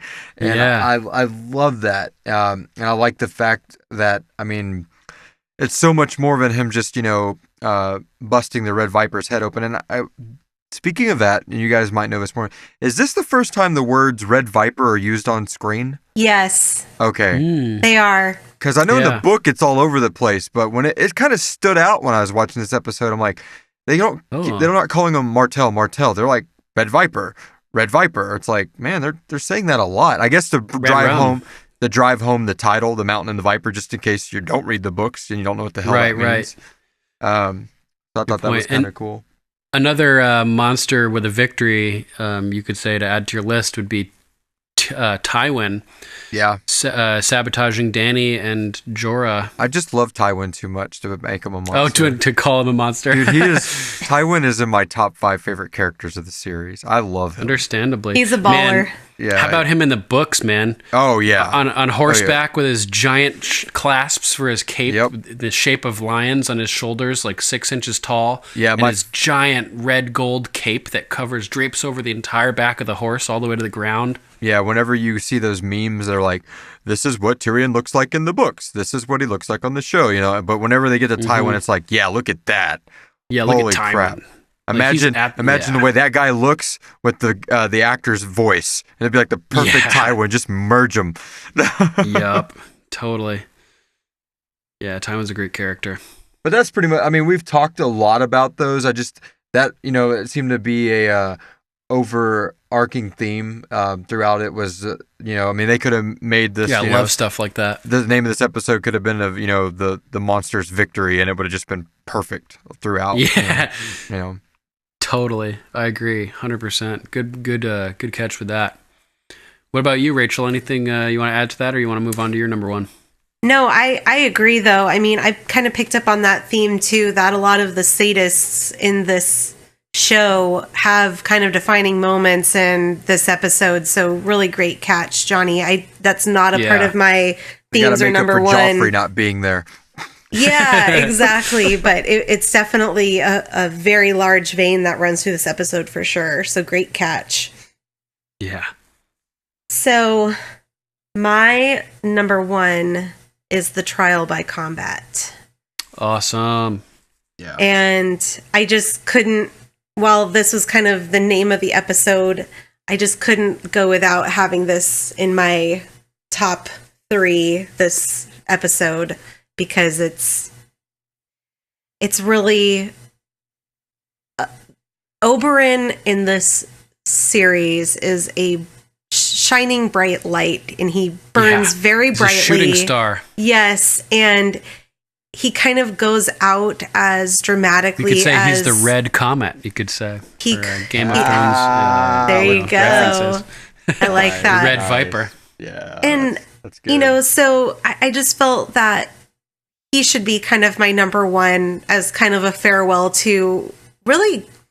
In this rewatch, he's become one of my more favorite characters. He's not on the show very long, but his personality and his demeanor and his worldliness, I guess, if you will, makes him extremely intriguing and interesting, and a great dynamic to a show that's fairly dark and rigid. So we start this scene by Tyrion walking down kind of this dark hallway and going out to the fighting pit, and in walks Oberyn and Ilaria. Yep. And he goes, "That looks like very light armor." And he goes, "I like to move around." First thing he says to him. And then he at least goes, wear a helmet. which is a total, coup to how he ends up dying. What if he would have had a helmet on? I think the mountain would have ripped it off. Yeah, but that would have took extra energy at that point to peel it back. Like, I also used to think, what if he didn't pull the spear out of him? It would have been as easy for him to flip over and all that. Yep. That's true. Oh, we pointed out in the last episode, Johnny, which you'll hear when you get the chance to listen to it after we release it, when Bronn meets with Tyrion, he's running through all of the scenarios. He's like, well, maybe I could dance around him and get him tired, and maybe I could get him off his feet. but just one misstep and it's I'm dead, you know? And that's exactly what happens. Oberyn dances around, he gets him on his back, and then he literally missteps, and the mountain swipes his leg out. Sweep the leg! Is Bronn present? We don't see him in this scene. Yeah, I don't recall seeing him. I don't either. I was just wondering. I'm sorry, Rachel. Oh, no, that's awesome. But he continues, you could at least wear a helmet. And a huge reason that I love Oberyn is because he always does what he wants to do. And, like, for example, I always drink before a fight, and this makes him a really admirable character, because I'm sure a lot of us out there wish that we could kind of be that free and that fleeting and just kind of live in the moment and do what we want, do whatever we want, whenever we want to do it. If we want to go to this country, we go. If we want to spend time over here, we do it. Oberyn is kind of the embodiment of that. But on the other hand, it's also really dangerous. And we learned this lesson in this, scene, but from a, perspective of always doing whatever you want, whenever you want to do it, like, that may lead you into trouble in our world. You could get arrested or shot or in a fight, in trouble. So it kind of brings you back to reality that while Oberyn is an example of how cool living that way is, like, he dies pretty young in a very tragic way.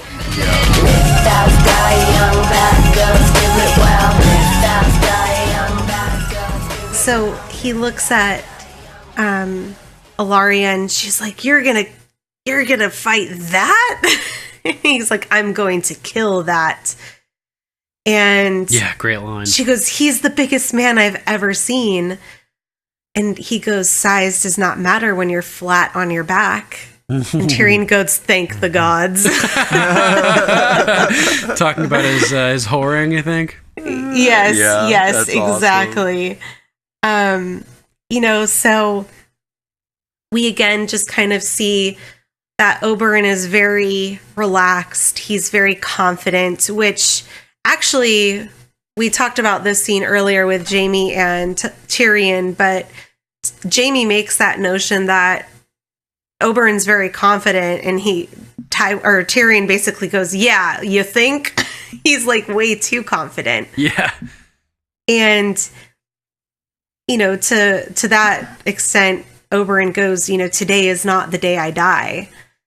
Yeah, and which kind of mirrors that whole concept of telling death not today. I like that.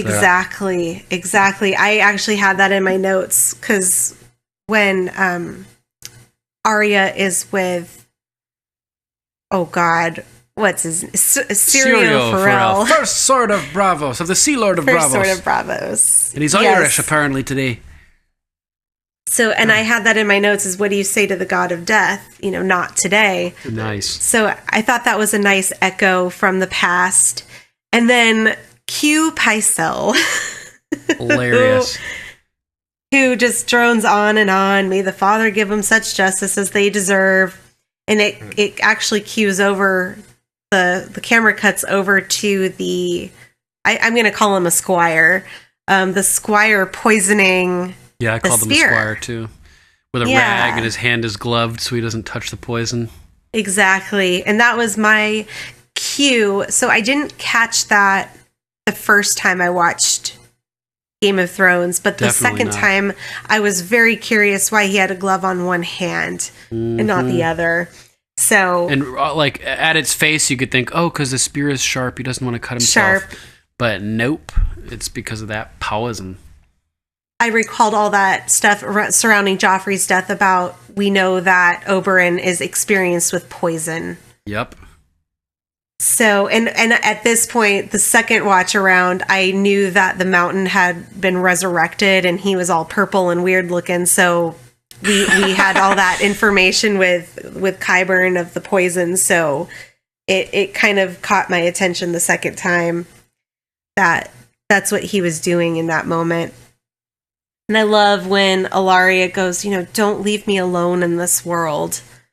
It was she's never genuinely afraid for him. Yeah, I mean, like she said, is the biggest guy she's ever seen. which he is. Biggest guy anybody's ever seen. He's the biggest guy in Westeros, according to all accounts. There's no one He's bigger. one of the biggest guys on planet Earth, I would imagine. Yeah, it's up there. So we start the actual trial by combat, and he goes, have they told, or he starts flipping around, and I mean, what an incredible fighter he is, as far as agility and quickness and speed, and handling that spear. It was amazing to watch. And every time he does it, he spins around, and then he does that pose where the spear is like behind his back and outstretched in his arm. And every time that happens, I swear the mountain sword is just going to come in from behind him, cutting down right there. Right. He's like, fuck this. This is stupid. But we see it in that, display that he is very confident, and he's going to make this a show. Like, this is entertainment. He's going to kill the mountain. He's going to make the mountain confess that it was Tywin Lannister who gave the order. That is his goal here. Totally. And if it wasn't so personal, it would have been like the no contest. He had the upper hand basically the whole time. He was dead, essentially. Yeah, if he would have just pulled the spear out and stabbed him again, it would have been over. But he had a vendetta to settle with Tywin. I mean, the mountain was the catalyst to Tywin. I mean, really, he wanted the mountain to confess in front of everybody that Tywin Lannister... He's Tywin's dog. Exactly. He gave the orders to kill Aelia and the children. He's pointing at him. Who gave you the order? Pointing at Tywin, and Tywin looks visibly uncomfortable. It's maybe the most uncomfortable we see him in the whole series. I would not want to play poker with Tywin, though, because he has a pretty mean poker face. Like, we know he's kind of nervous here, but, like, I mean, he's sitting there calm as a cucumber. You see a twinge of nervousness just because we've known this character for a while now, but he's just looking at him like, whatever.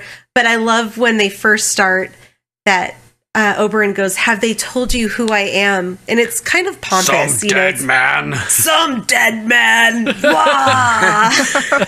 Yeah. And I love that. And it starts, I am the brother of Aelia Martell. I'm going to hear you confess before you die. You raped her. You murdered her. You killed her children. And this is his mantra.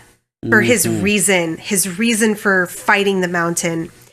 And he says it over and over again. It's like fuel to fuel his adrenaline, to fuel his body, to kill this amazingly large man.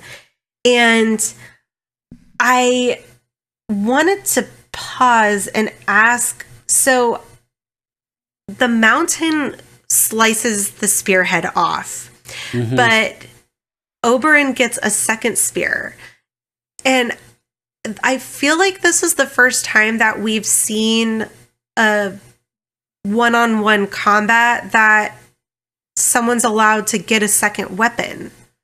So I was curious if that's normal, or I'm sure the rules aren't why that. would he get a second weapon? I feel like it's pretty standard and like honor among warriors, where if somebody damages a weapon like that, a lot of times you're given a second one. You have the option, at least, as far as I know. Or it's like a hardcore match from like 90s wrestling. It's whatever's around goes. Yeah. If he would have picked a chair up and hit him with it or something.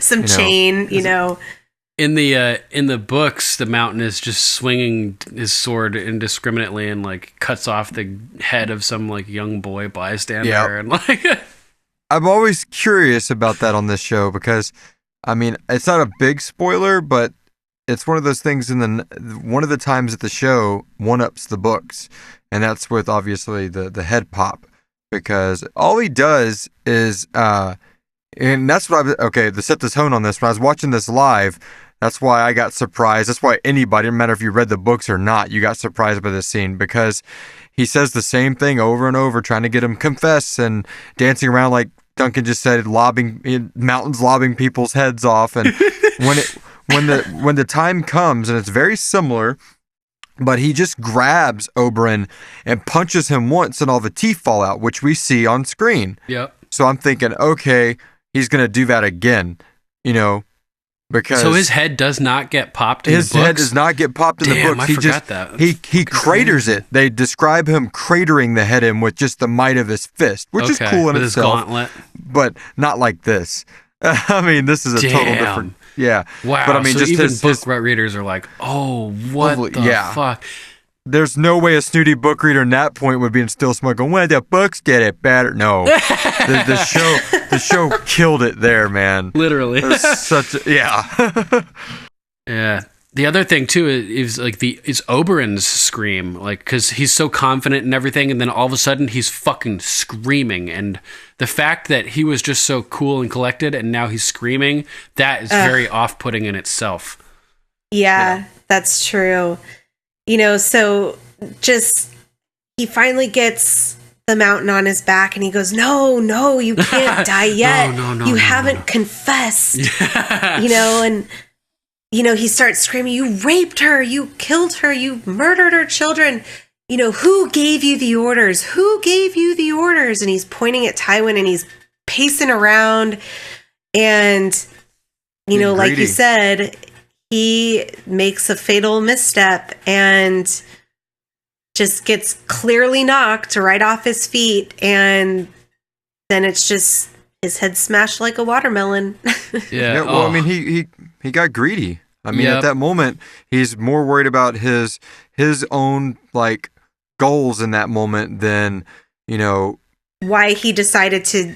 I mean, just if him asking that question in almost a court of public opinion like that, where people were gonna go, "What is he talking about?" Once his head got popped, everyone forgot entirely. No one cared anymore. Like, that horror erased all of it, No one's gonna like, Tywin, what was he getting at before his head exploded? Yeah, true. And then it's just gone after the head pops. Yeah. So he really fucked up. Even if the mountain was to live not as a zombie, he really fucked up any chance of fixing all that by his own pride and greed and all that in that situation. He just chilled out for a second. I think that it's along with greed, I think that the major thing is overconfidence in this part. He completely. He's greedy, but as long as he stays focused and on it, like, the greed is okay. But it gets to the he's point, been in a fighting pitch, Yeah. So it gets to the point where the mountain's down, the spear is in him. He pulls the spear out, and he thinks that, like, he's got it, and he's just like, his confidence is way up. It's like, the mountain's like playing possum almost, like just letting him get comfortable. And there's the moment right before the mountain sweeps his leg out with his arm. He's like, "You raped her, you killed her." And then he looks up at Ellaria and smiles like this is about to happen. I'm doing it. And they have like a warm moment for a split second there. And it's right then that the mountain knocks his foot out. Yep. And he drops, and instead of rolling away from the mountain, he sort of rolls towards him to get up, and he grabs him by the throat, pulls him over the top, whacks him, knocks all his teeth out, and the teeth and blood just spill out, and the teeth just clatter down everywhere. Yeah. And it's in that same type of thing where there was the shot of Sansa focused with Baelish out of focus in the background. Same thing happens here. The teeth clank to the ground in perfect focus, and Ellaria is out of focus in the background, and her hands shoot up to her face in preparation for her just death wail, that, like, her widow's wail, Oh my god! And for sure. It's like, oh man, her in the background, lifting her, recoiling, and out of focus is just super, super eerie. And then it's compounded by, like, that scream and the close up of her face, which is just so crazy, man. Crazy. Yeah, so that pretty much wraps up my number one notes. Nice. Johnny, so got something else to add? So yeah, on that scene, I think it's funny because Tywin, as much as you wouldn't think it, Tywin is the comedic relief in all of this. First off, he cuts off the dude when Tywin's doing the blessing. He pulls the Emmy music, like, shut this guy up. Yeah. And then at the end, even when he's like, Tyrion Lannister, he's just Tyrion Lannister, you're gonna die. Have a nice day. It's just, like you said, thug life, just puts the glasses on and scene, bitches. It's just, he's like got the perfect timing in both of those things. So I think it's funny that, it's not like laugh out loud humorous, but like when you've watched it 5 times in a row like me, it's like, that's funny.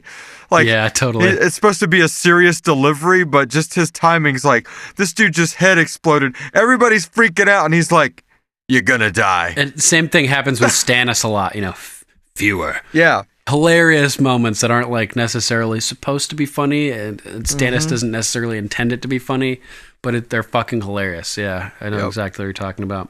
I think it's also worth mentioning, we're always covering historical parallels and references of things in history that happened in the show. This scene, instead of referencing a piece of real history, they're referencing the Princess Bride and Inigo Montoya, who is, his whole mission in life is to track down the guy who killed his father instead of the guy who killed his sister. And he repeats his lines over and over, just like Oberyn Martell, in the same exact accent. Oberyn is totally based on Inigo Montoya. I will go up to the six-fingered man and say, hello, my name is Inigo Montoya. You killed my father. Prepare to die. Hello, my name is Inigo Montoya. You killed my father. Prepare to die. Hello, my name is Inigo Montoya. You killed my father. Prepare to die. Hello. My name is Inigo Montoya. You killed my father. Prepare to die. Hello! My name is Inigo Montoya. You killed my father. Prepare to die. Stop saying that! Hello! My name is Inigo Montoya. You killed my father. Prepare to die! That makes sense. That's so funny. It's just you killed her, you raped her, you murdered her children. The same fucking thing. It's so great. Just love these funny parallels, and it's just funny to me when George decides to reference like a piece of comedy from pop culture in his own work instead of like Greek mythology or European history or some highbrow type shit. He's referencing the Princess Bride. We'll just call this section Comedy Between the Lines. Totally. Awesome. That the very comedic part of the Mountain and the Viper. Which part? The end? What? What are you talking about? What are you talking about? Oh man. I think it's also worth mentioning how thrilled Jaime was through most of this, because Jaime is like a connoisseur of fighting. And he's an expert swordsman, or at least he was.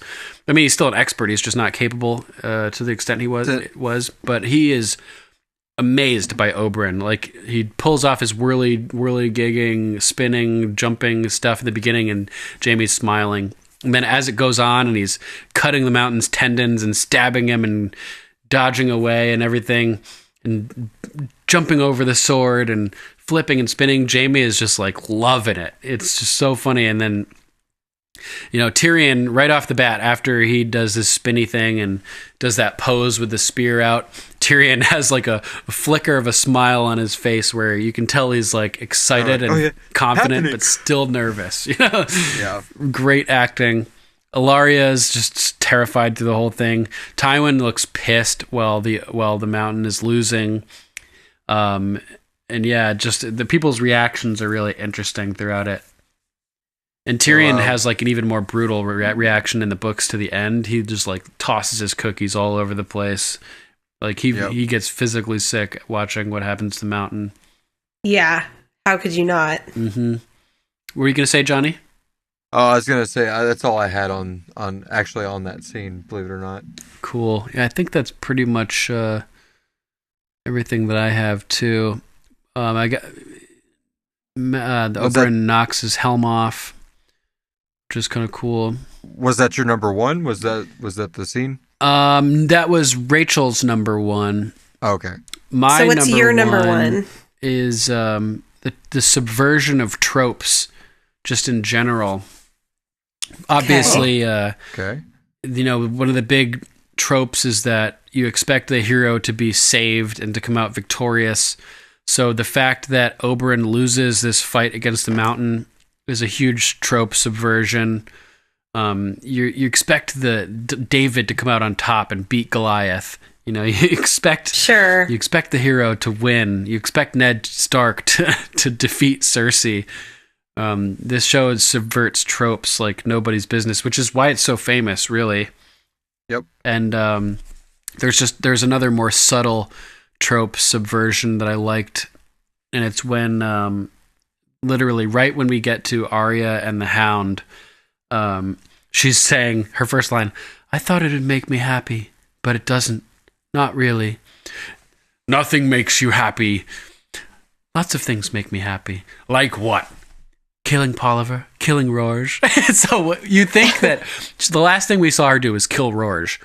So when it opens up on her saying, "I thought it would make me happy," most people are probably thinking, oh yeah, like she's probably talking about killing Rorge. Like, I killed him, I got my revenge, I thought it would make me happy, but it didn't make me feel any better.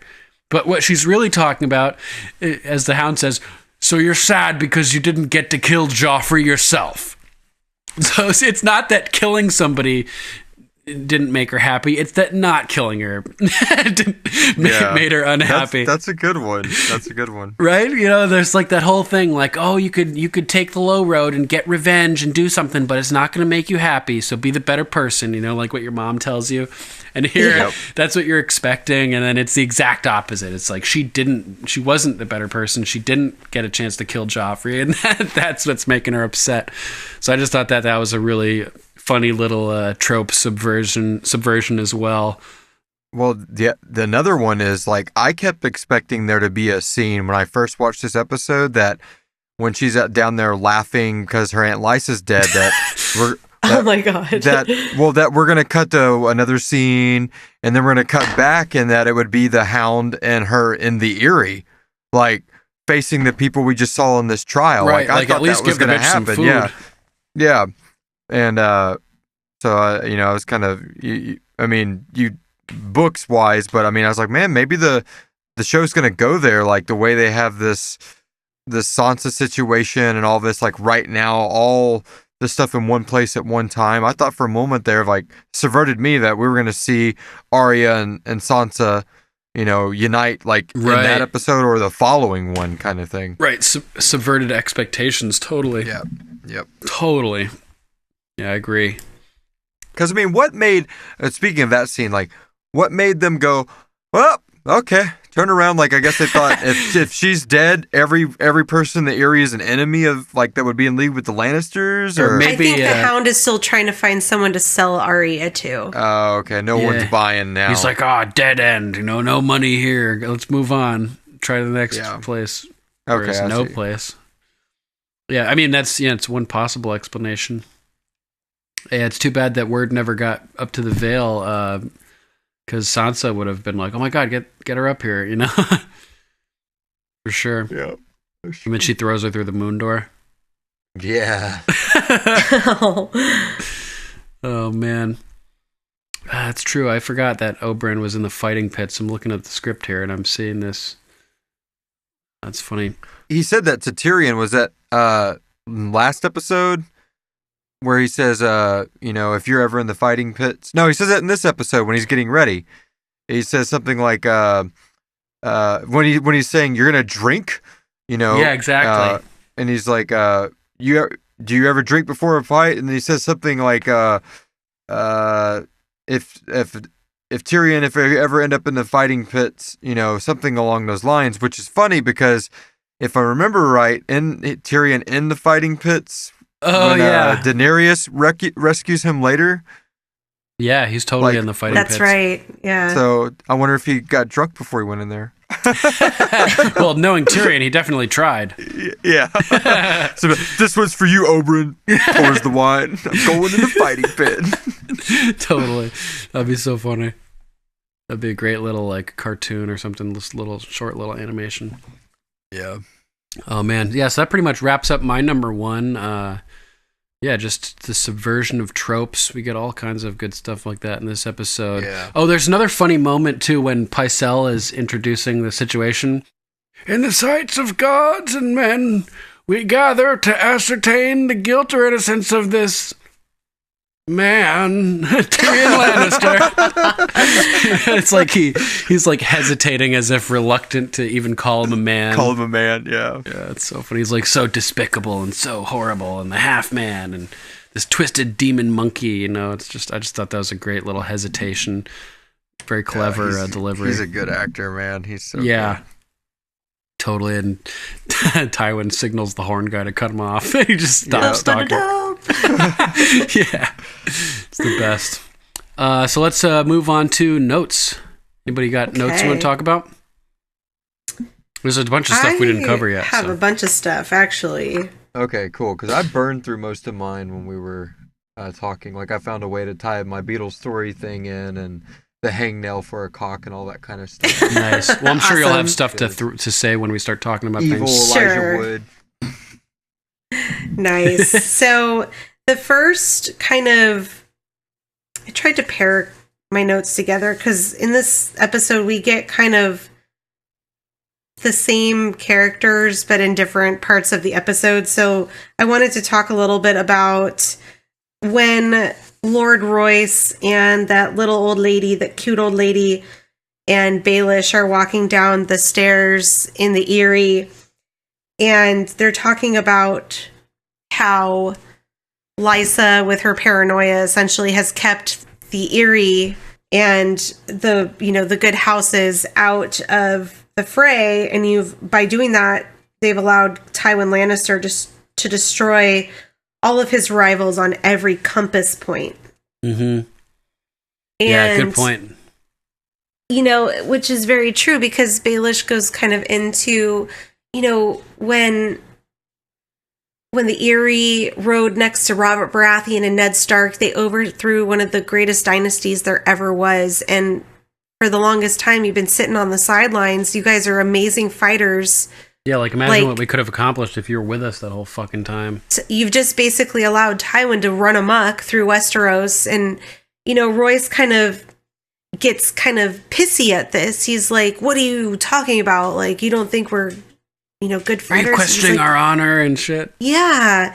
And, to Lord Baelish's point, it's like, no, I just want you to get your asses in gear and... Yeah, questioning our courage, it was. Yeah, questioning your courage. And he goes, well, who would you have us back? Because, of course, we don't support the damn Lannisters. Right. Goes, I'd have you back Robb and Arryn. And, he goes, Robb and Arryn is, a young, sickly boy. And I loved Lord Baelish's quote here. He goes, sometimes sickly boys become powerful men, which is a huge coup to himself because we have come to find up to this point that he was a sickly little boy. He was small, kind of meek and skinny, and we get that when they talk about Brandon Stark ripping him from, neck to navel or navel to neck. Maybe he wasn't necessarily quote unquote sickly, but he was definitely if not sickly, weak and tiny, like you were saying, which is sure. The equivalent for the sake of this discussion. Sure, because I'm not really sure. Is Robin described in the books as more sickly? Does he get sick a lot? He has a seizure disorder. Oh, and they're constantly feeding him more and more milk of the poppy and stuff. Got it. Okay, that makes more sense then, because I took, when he said sickly little boys, I took it as more just meek and meager and tiny and afraid, Oh, yeah, so yeah. That makes more sense why you made that distinction. They're giving him milk of the poppy and essence of nightshade, I think it is. Something that's deadly in higher quantities, and Baelish keeps upping in the doses and upping the Oh, man. It's great. Baelish has another great line in this scene that's worth mentioning, too. He's like, they're like, sorry unto you as well, Baelish. We're sorry, we treated you a bit harshly. And he's like, you want justice, Lord Royce. I can hardly complain about that. It's the perfect thing you'd say if you want to just play somebody and make them think you're on your side when it was really you the whole time. Yes. Good lie. Absolutely. So I do love that when towards the end of their conversation, Baelish goes to Lord Royce, it's time for Robin to leave the nest. Yeah, and that was such a great, because they're like up in this ginormous castle on the top of this, built into this mountaintop. Very and his apt name is metaphor. Robin. Yep. Which is a type of bird. And it's time for him to leave the nest, which was just a nice little sentiment there. Yeah, perfectly worded. Yeah. Also going, just being on the topic of Rob and Aaron, I liked the scene when Baelish and Robin are talking, and, you can see that some of Lady Aaron's paranoia has seeped into her son. It's scary down on the ground. I don't want to go down there. Like, I'm afraid to die, basically. And Baelish goes, people die at their dinner tables, die in their beds, squatting over their chamber pots. Foreshadowing. Which is totally foreshadowing. 2 episodes from now. Yep, everybody dies sooner or later, which I thought was, kind of interesting for him to say as well, since he ends up dead. Oh, there you go. But he goes, don't worry about your death. Worry about your life. Yes. Take charge of your life for as long as it lasts. That is what it means to be Lord of the Vale. Wonderful line. I loved that. I mean, even though it's coming from kind of a slimy character, it's very true. Mm-hmm. You shouldn't worry about your death. You worry about your life and you take charge of it and you just do the best you can. And it also parallels Oberyn perfectly, considering what you're talking about. Jet setting, going around, doing what he wants. Yes. Even in this episode, he's not worried about dying. He's worrying about accomplishing his mission, making the most of his life, and avenging his fallen sister.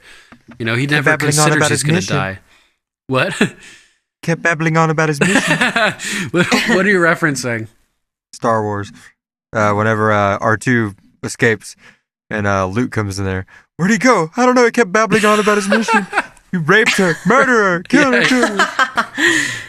Classic. But then I know we talked about Sansa's dress earlier, but I also noticed, which I didn't notice before, surprisingly enough, Sansa has dyed her hair in this, scene. Her hair is black. Mm-hmm. So I don't know what made me not realize that before, but I know her hair was dyed at some point, but I didn't realize that she dyed it here at the Eyrie. Yeah. So this is it. That was a total light bulb for me. I was like, oh, her hair's black. It matches her black dress, which kind of reminded me of a raven almost, with the feathers coming off the sleeves or off the shoulders. And she had this big chain kind of around her neck, which the maesters used ravens to send their messages. So it was kind of an interesting. And her brother's a three-eyed raven. And her other brother is a crow. Crow. So that's all the notes that I had on the Lord of the Vale. Nice. The Lord of the Vale. Yeah, that was a great scene. I like that too. Let's see what my notes. I think my first notes are talking about when we're back at Castle Black, and Sam is just beside himself. I should have never left her there. You couldn't have known. Of course I could have known. And they've been raiding the villages close by, and they're talking about all this stuff, and Pip and Gran and Dolorous Ed and John are all there, and they're talking about all this stuff, and everything that they're saying is just flying right by Sam, who just continues having this conversation about what he's talking about. I'm saying they shouldn't have been there. We've pledged to guard the realms of men. She's dead because of me. He just keeps going and just ignoring it. We can't even guard Molestown. We can't go after them. You know that. It's what they want. And little Sam. It's as if I cut their throats myself. Yeah. And he's just stuck on this. And so they end up all trying to encourage him that, she survived a White Walker, for fuck's sake. She survived the long march to the wall. She survived Craster. And he was the worst shit I've ever met. She might have got out. Yeah, and luckily, one good thing that happens in this story is she does escape, and she ends up finding her way back to Sam. So there's always some light in the darkness, some hope, and it happens. So that was pretty cool. And they go on to talk about Manson. His army must be close. John realizes 100,000 of them, and there's 105 of us left. And that's really, really bad odds. It made me think of the Battle of Thermopylae with the story of the 300, the Spartans. Oh, yeah. Okay. Where they hold the pass and kill tens of thousands of Persians. And it's the same thing here. The pass would be the wall, the tunnel under the wall. And all they've got to do is hold the pass to prevent the invading army from coming through, the Persians, the wildlings. So, it's the Battle of Thermopylae next episode, and the Watchers on the Wall, as a very small number of people are trying to defend a pass from people who want to invade and get through. It just made me think of the Battle of Thermopylae on steroids. And, it's just really cool. It also brings thoughts of Winterfell to mind, where they say that 500 men could defend Winterfell against 10,000. It also reminds me of the Eyrie, too, with the Bloody Gate. It doesn't matter how big your army is. You have to go through this narrow strip of land, 10 shoulders wide. And it doesn't matter. You're just going to get slaughtered because there's just no way up to the Eyrie other than through this really narrow canyon. Right. They call it the Bloody Gate because of the entire armies that have been wiped out there over the thousands of years since the Arryns have ruled the Vale. And God damn, just that whole that pass is soaked with blood. At the Bloody Gate, historically, there's thousands and thousands and thousands of people have been killed there. So that was a cool little scene, and Dolorous Ed has a great line. "Whoever dies last, be a good lad and burn the rest of us. Once I'm done with this world, I don't want to come back." And I'm like, that's a good call on Ed. He's a great character. Yeah, it's very, very ominous. Yeah, oh yeah. And next, we get to the best scene of the episode. Boobies! Yes! the river scene. Missandei in all of her glory, and Grey Worm is just freaking hilarious, man. He's staring at her boobs, and he's just in a trance, just they're bouncing the bouncing ball on the those videos with the music, follow the bouncing ball, sing along. He's just following the bouncing boobs, and he's in a trance. And she catches him and looks up at him, and they sort of just stand there looking at each other for a few seconds. And she finally covers herself, and it's at this point where Grey Worm becomes exceedingly uncomfortable. And I thought that his performance here was amazing. His eyes, they dart away, and then they slowly flicker back, and then they dart away again. It's he's trying to resist looking, but he can't resist. And at the same time, he's looking back to see how she's reacting to, and he's like, does she know? I think she knows. Oh no, she knows. Oh no. Yeah, just brilliantly acted. And then he just sinks down into the water. Sinks under the water. Deflated. Just defeated. Deflated and perfectly, visually showing metaphorically the way that he's just crushed and just amazing. Yeah. Oh man, and she is just beautiful. She's got a nice booty too. I was gonna say she has the perfect body for sure. She's got boobies and a butt. Yeah, and a beautiful face too. She's got the full package, and she speaks 17 languages. Well, there you go. Freaking Missandei, what up? See, I'm not all about looks. I'm attracted by her intelligence as well. That's good of you. Of course. So I have a little bit of notes on this scene as well. Dany does shed some insight onto how her sexuality was developed by the Dothraki, because she doesn't think the naked body should be shamed. The Dothraki make love in front of the Khalasar under the stars for everyone to see.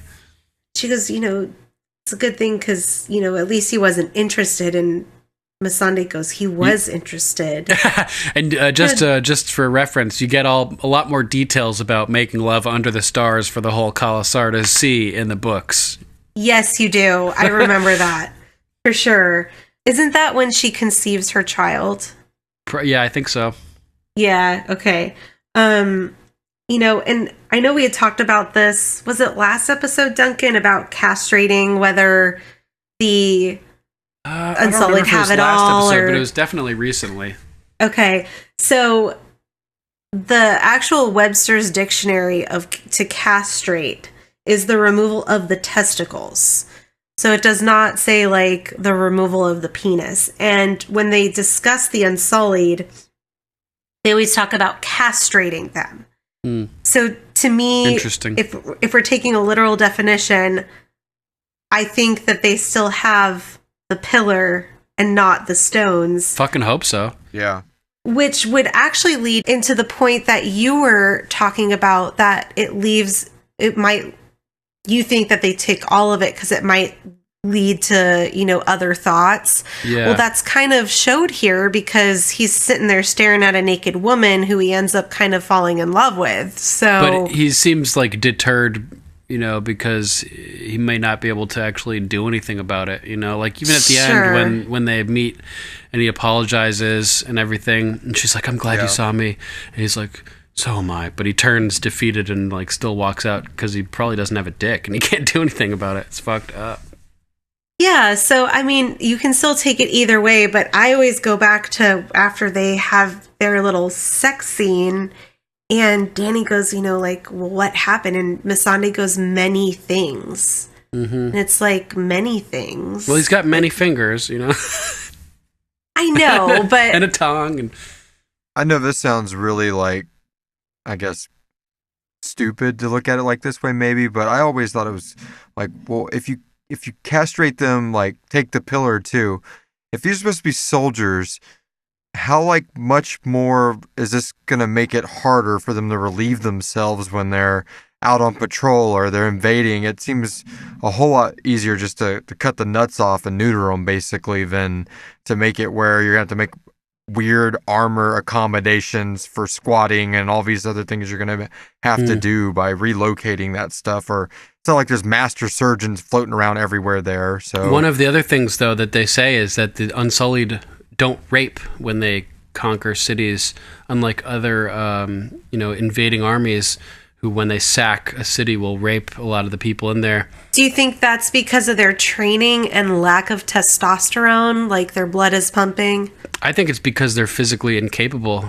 Because I think that removing the full genitalia would also eliminate that possibility from their minds. So even if the thought crossed their minds, they wouldn't go through with it because they can't, basically. You know interesting. what I mean? Okay. Yeah, I see it. But I just found it interesting because we hear, you know, did they take the pillar and the stones? Like, right. That they're wondering themselves. So and that's just them, like, calling out to the audience at that moment, like, aren't y'all curious too? I am. Yeah, Missandei's the audience. She's like, yeah, I thought about it. I thought about it a lot. I'm thinking about it right now. Yeah. So this is a funny scene. It's an awkward scene too when he comes to apologize, and like you were saying, you know, I'm glad you saw me. And there's a really beautiful moment, though. Like, yeah, even their conversation leading up to that about, you know, I never taught you the word precious. You know, Jorah the Andal taught me this word. You know, when they cut you, do you remember that? No. And she says she's sorry it happened, right? And he goes on this thing, like butterfly effect type thing, where, like, if the masters never cut me, I'm never unsullied. I never stand in the plaza of pride when Daenerys Stormborn ordered us to kill the masters. I never am chosen to lead the Unsullied. I never meet Missandei from the island of Nath. And it's just it's a really, like, amazing moment. It's simple and loving and profound, and it shows, like, the depths and like, not the depths, but how far one would go to sacrifice, you know, for love and for their soulmate. And, like, he's fine with being castrated because it means that he's in the presence of this person who he loves. And just the power of that, where, like, you'd be willing to give up something that central to, like, your being and to, like, necessary for existence and procreation and, like, the core mission of life forms, which is to reproduce it's super powerful that he's okay with it because he's there with her now, and that's all he wants. It's sort of similar to the way that Bran seems to like have come to terms with his crippling, because it's part of his mission and it's part of getting him to where he needs to go. And just the way that these people have like rationalized their trauma and justified it and found it to be worth it for the end goal is just it's really powerful, like I said, and it's beautiful that they're connecting and able to come together, and it's just it's lined with the sadness that he's castrated, and it's Right. a beautiful and sad all mangled up into one thing, and it's like, how do you even process all this? Right. Yeah, it's crazy. Yeah, beautiful connection overshadowed by the sad fact that they can't necessarily connect in the traditional way. And you can see that they're both really happy that they've made this connection, but they're both also really sad that they know that it has limitations, even in the happiness that they're finding with this new connection. Like, they're both still really, like, you can see they're sad about it. It's fucked up. It is. Yeah, super fucked up. But it's a really powerful moment. He's, I apologize. I'm so sorry. I'm sorry for today. I'm sorry. And he walks out, and as he's walking out, Grey Worm, I'm glad you saw me. It's just an amazing moment. What? Yeah. Well, she did stand up, which I found interesting. Yeah, that was when like her he's staring reflex. at her. Yeah. I don't know if I would have stood up. I might have sat down. I think that her reflex is like she knows that she likes him already, probably, and it's like one of the subtle things about body language is, if you're like sitting with somebody, that you tend to like face the person that you are like attracted to or interested in talking to subconsciously. Like your legs and your torso would be pointed towards that person. Yeah, your legs will cross towards that person. Right. So she sort of possibly, like, they make this connection, and sort of subconsciously she turns open face to him, as just like that just signifies the interest or the mutual interest. She may not have been intentional, but it signifies what's going on, like, inside, kind of. Yeah, I can see that. Yeah, definitely. Yeah. Cool. All right. What else you got for notes? Let me see. When I know we talked a little bit about not Roose, but Ramsay being naturalized, and I found this kind of a interesting feeling watching this, because we know that Ramsay is a psychopath, and we know that he's crazy and he's hard not to like, or he's hard to like. I mean, he's pretty much a well-known disliked character, but Right. when he finds out that his father is, honoring him and taking him as his own, I did get this little twinge of, like, I was kind of happy for him. Yeah, it was very fleeting, but it was kind of like he's done all this work to make his father proud. His father rubs it in his face all the time that he's a bastard. He's Roose's only son, and Ramsay knows that. But it's like he keeps doing these, like, our banners have the flayed man on it. He's like, not our banners, my banners. You're a bastard. Right. So I feel like this was a very fleeting feeling for Ramsay of kind of being recognized for his work for his house, whether how unorthodox or extreme it was. And I also feel like it's the catalyst to propel Ramsay into becoming even kind of more of a psychopath. Yeah. Especially like when Sansa Getting validation to his insanity, sort of. Yes.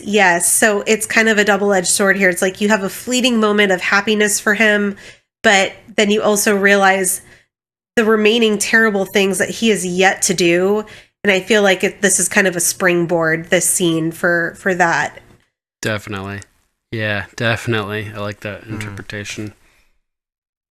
The only other note that I wanted to make here was when Roose is saying, tell me what you see, and Ramsay's like, freaking hills, nothing. I don't know what you're getting at. And he goes, the north. He goes 700 miles that way, you're still in the north. You go 400 miles this way, you're still in the north. You go 300 miles this way, and you're still in the north. The north is larger than the other 6 kingdoms combined. Yeah, that's a pretty And the key north thing. is mine. That's insane. I didn't realize that the north was like half the country, essentially. Yeah, it's monstrous. We never really got that perspective on the show until this point. Yeah, good point to bring up. Oh, I remembered what I was going to say. Basically the whole bastard thing, how he keeps rubbing it in Ramsay's face. It's just a control mechanism. Sure, of course it is. It's just a way that he can manipulate him to get him to do what he wants, dangling the hot dog from the stick, the string on the end of the stick. Duncan, the sausage. Yeah, for the dog, you just get it. Can make Ramsay do whatever he wants if he can, dangling that legitimization from the end of the stick there. Yep, just funny for sure. Yeah, so that's and we also find that there's no word from Locke, and he's likely dead, so they're just moving on, that the Starks are just not a threat anymore. Yep, nope, not a big deal.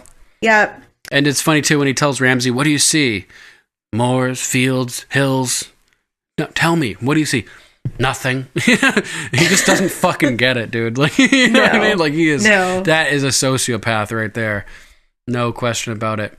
And so he gives him the scroll. From this day until your last day, you are Ramsay Bolton, son of Roose Bolton, Warden of the North. And he said, you honor me. I swear I will uphold your name and your tradition. I will be worthy of you, Father, I promise.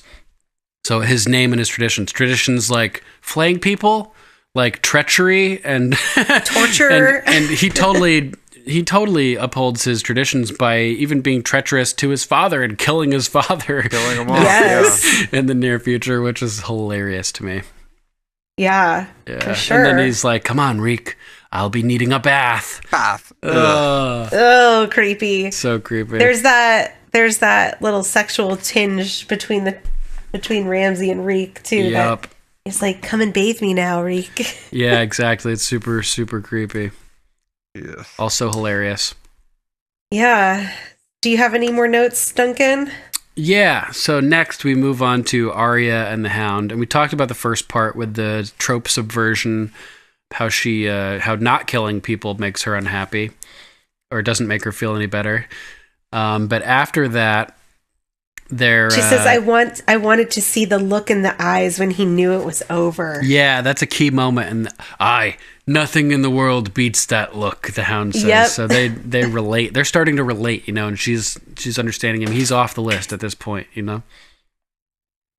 That's one thing that we determined, Johnny, last episode, when she wants to burn his wound and she's actually caring for him and trying to help him heal. That's how you get off the list? Yeah, that's the moment where he sort of breaks down and has a PTSD episode, and he's describing how his brother burned him and everything, and that's the moment where Arya, like, for sure, he's off the list. She's sympathizing with him at that moment and seeing him as just like the tortured soul that he is and relating to him, and she's like begging him to let her heal him as opposed to trying to stab him like just a couple episodes before. I thought it was, what the fuck, salami? You had me at, what the fuck, salami? Yeah. Totally.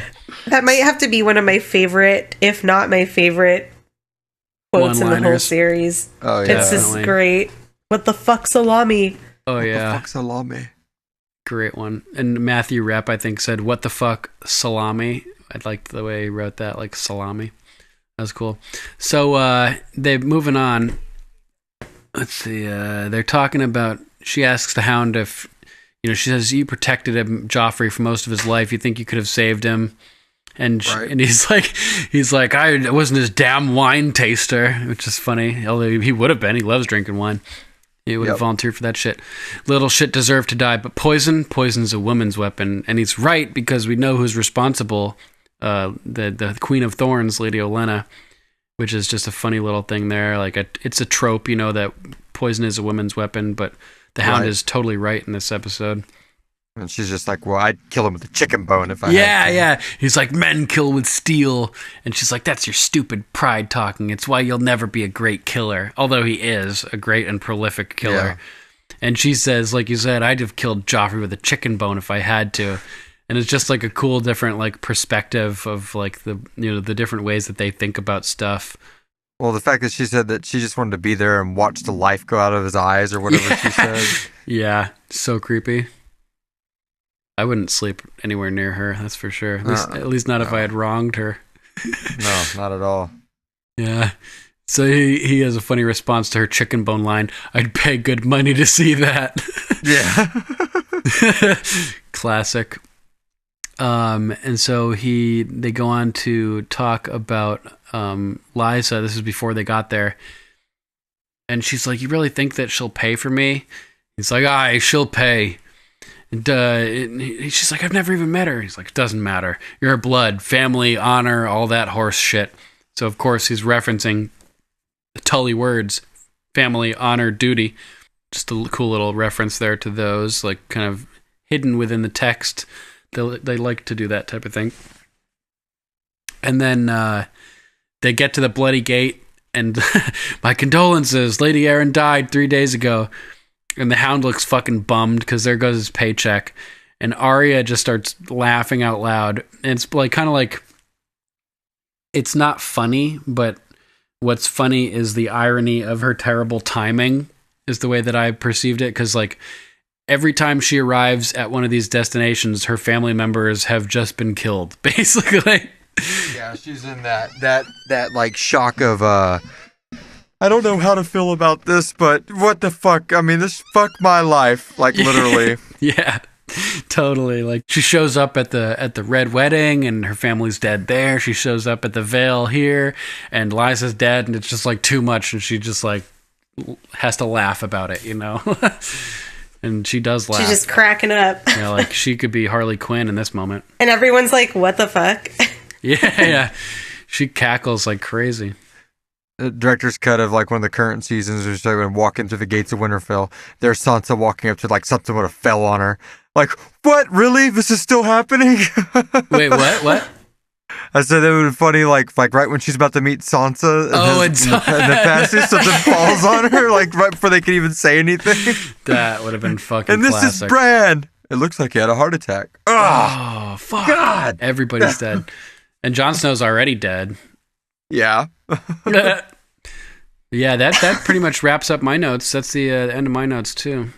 Yeah, we've covered pretty much everything else in detail, so I think we're good. All right. Killer. So stick with us, guys. We'll be right back after a short break.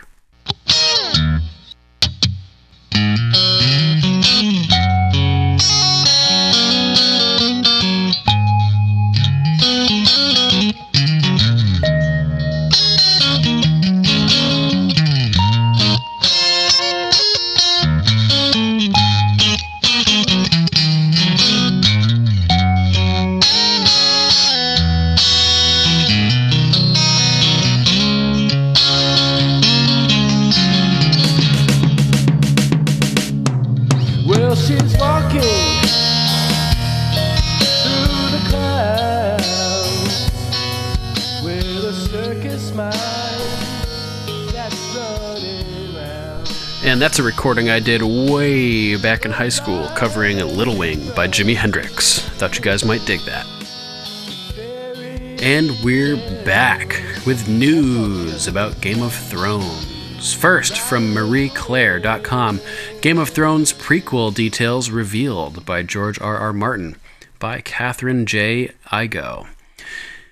We've already been grabbing at any and all hints for Game of Thrones Season 8, which apparently will be, quote, bittersweet and, quote, brutal all at the same time. Now, George R.R. Martin is delivering a few more details about the prequel, and they're pretty surprising.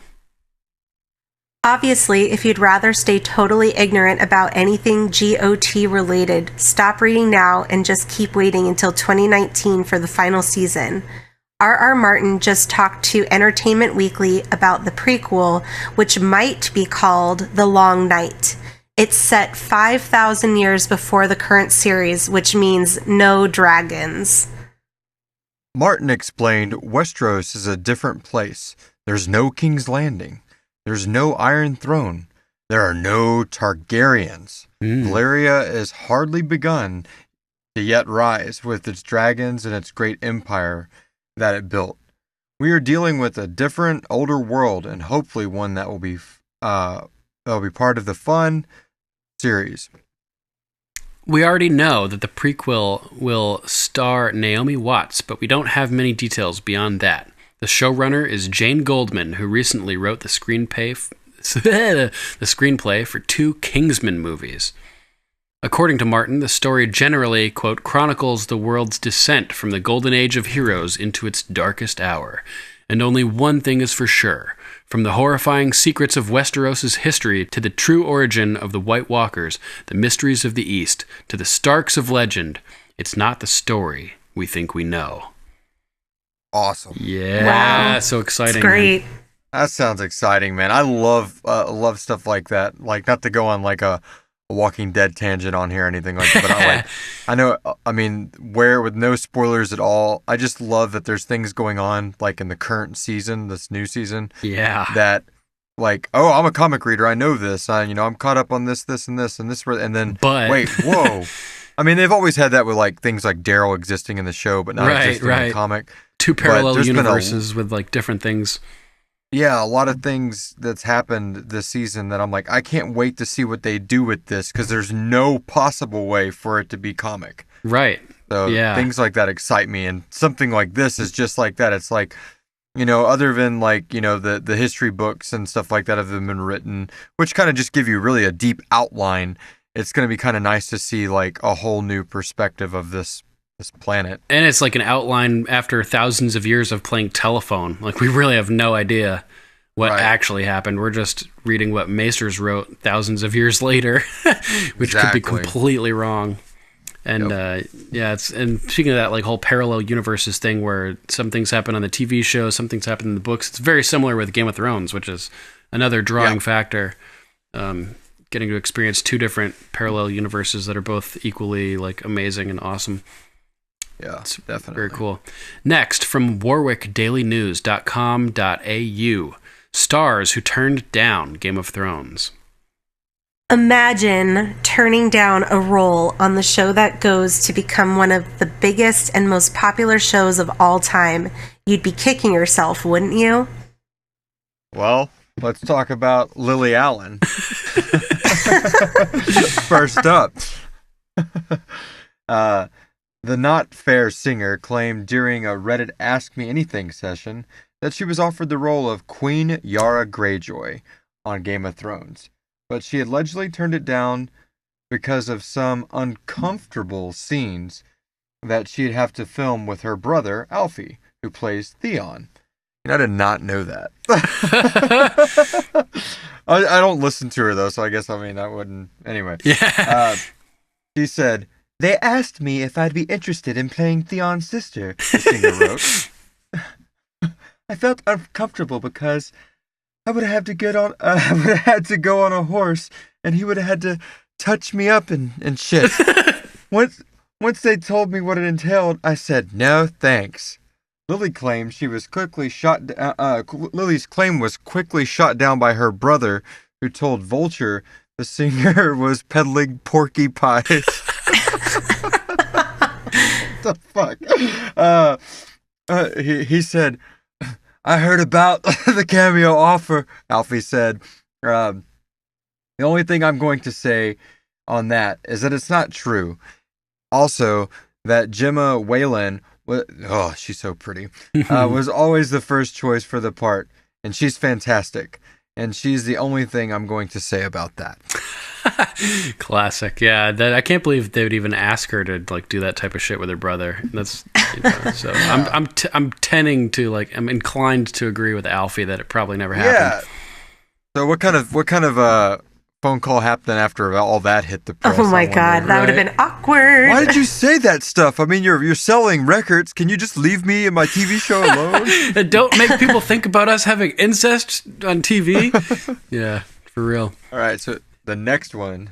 Gillian Anderson. The You love those redheads, man. It's your thing.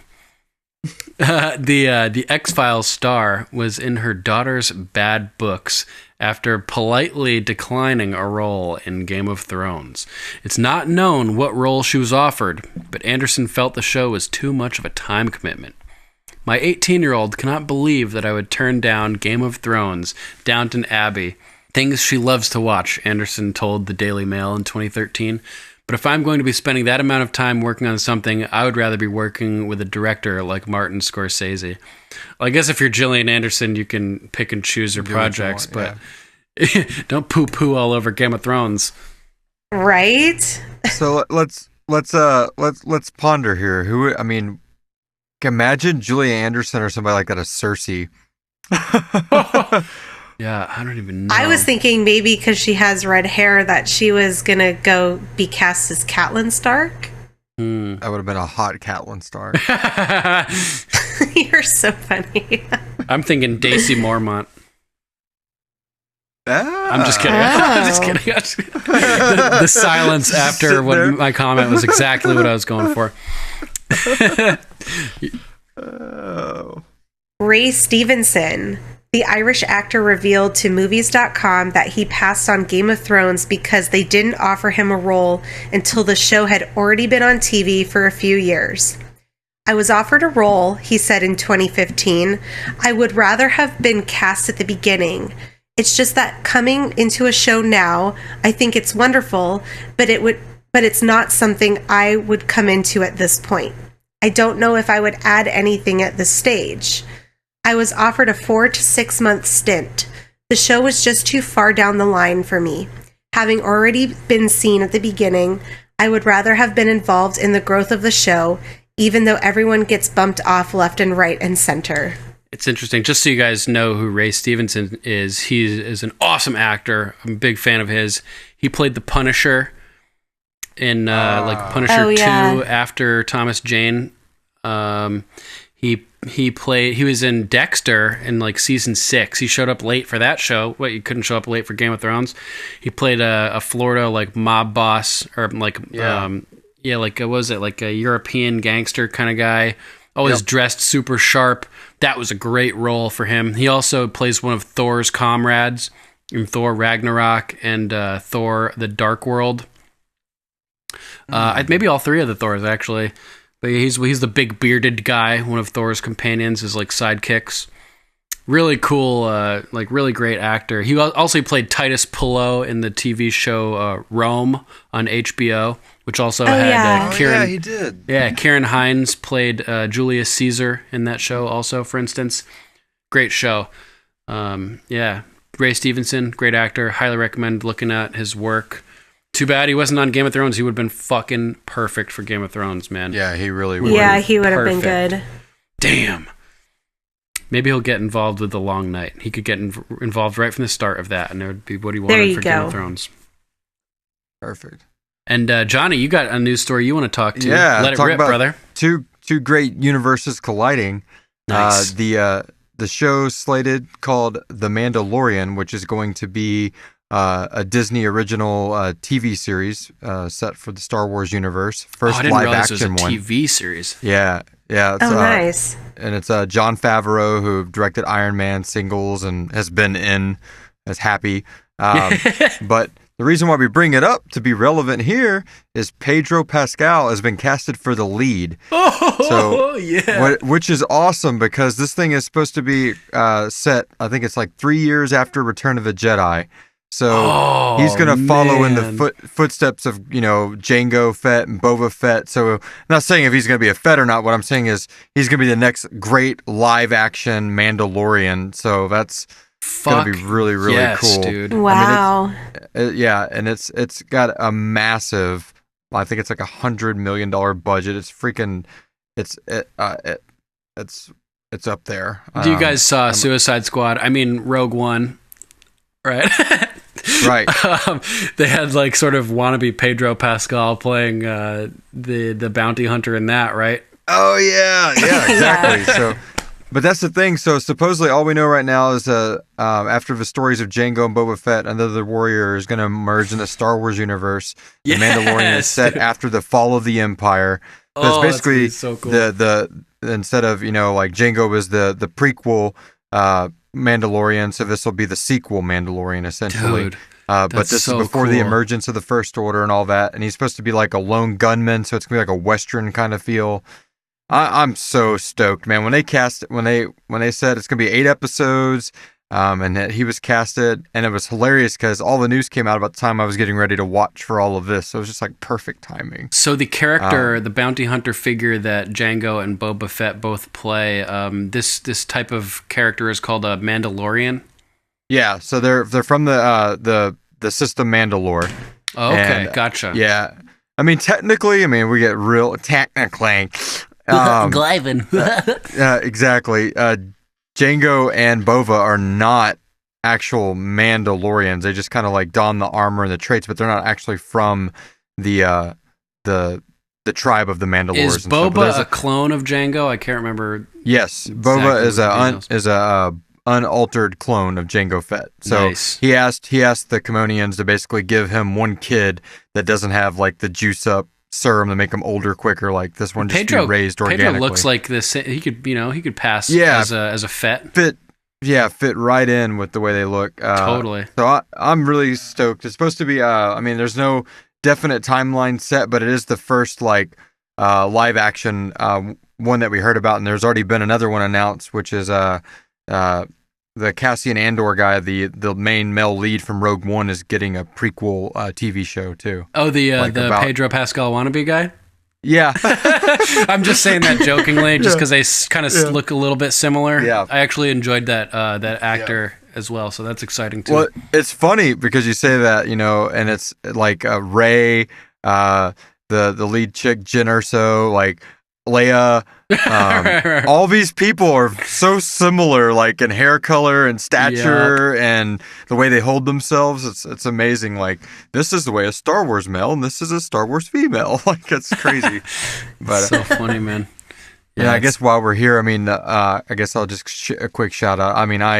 I enjoyed Solo, and my favorite part is Kira, which is the mother of dragons herself. Oh, really? I still need to see it. It's the first Star Wars movie I didn't see in theaters since I've been born. There's one part in there, not spoiling anything, but where she meets and she's talking to Han, and they haven't seen in a while, and she goes, "You look good," and it's like, oh my god, that's Daenerys! Like just the way she held herself and everything. Because when I watched the Terminator movie she was in, I didn't feel like, oh my god, that's Daenerys. As playing Sarah Connor, but in this it was like this her character posture. You could tell when they were writing her, they were like, this woman's got to be her. That's awesome. Yeah, I gotta watch it. Yeah, I will. An amazing movie. I can't believe I never saw it. That's it for the Star Wars Minute. All right, and that wraps up our news as well. And Johnny Stitches, man, he is a Star Wars guy. That guy, he's got all the audiobooks and everything. Yeah, everything, man. Yeah. My house is littered with it. Fuck yeah. Now let's move on to Game of Thrones and history. All right. From Forbes by Sarah Bond. 5 references to the ancient and late Roman world within Game of Thrones. Although Game of Thrones is loosely set against the backdrop of the Middle Ages, George R.R. Martin drew much inspiration from the ancient and late antique periods of the Greco-Roman history as well. Here are 5 references to the ancient world that you might just have missed from past and current seasons of the hit show. And we'll cover a few of them. We won't cover all of them. Right. So first up, we got the classic architecture and set design. In the season premiere for Season 7 of Game of Thrones, we got a little insight into the daily dirty work of Sam Tarly at the Citadel. Oh, remember that montage? Yeah. Oh, yeah. Just like gross stuff. It like had that Fantasia style of music, but it was just like gross sound effects instead.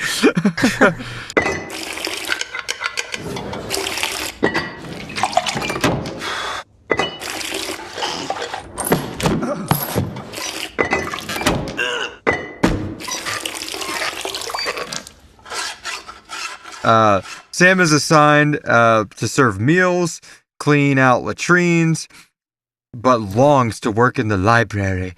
As medievalist, Kathleen E. Kennedy. Hey, is that our Kathleen Kennedy from Star Wars? Good question. That's a good has pointed. Sam's work at the Citadel seems almost monastic in nature. Nice verbiage.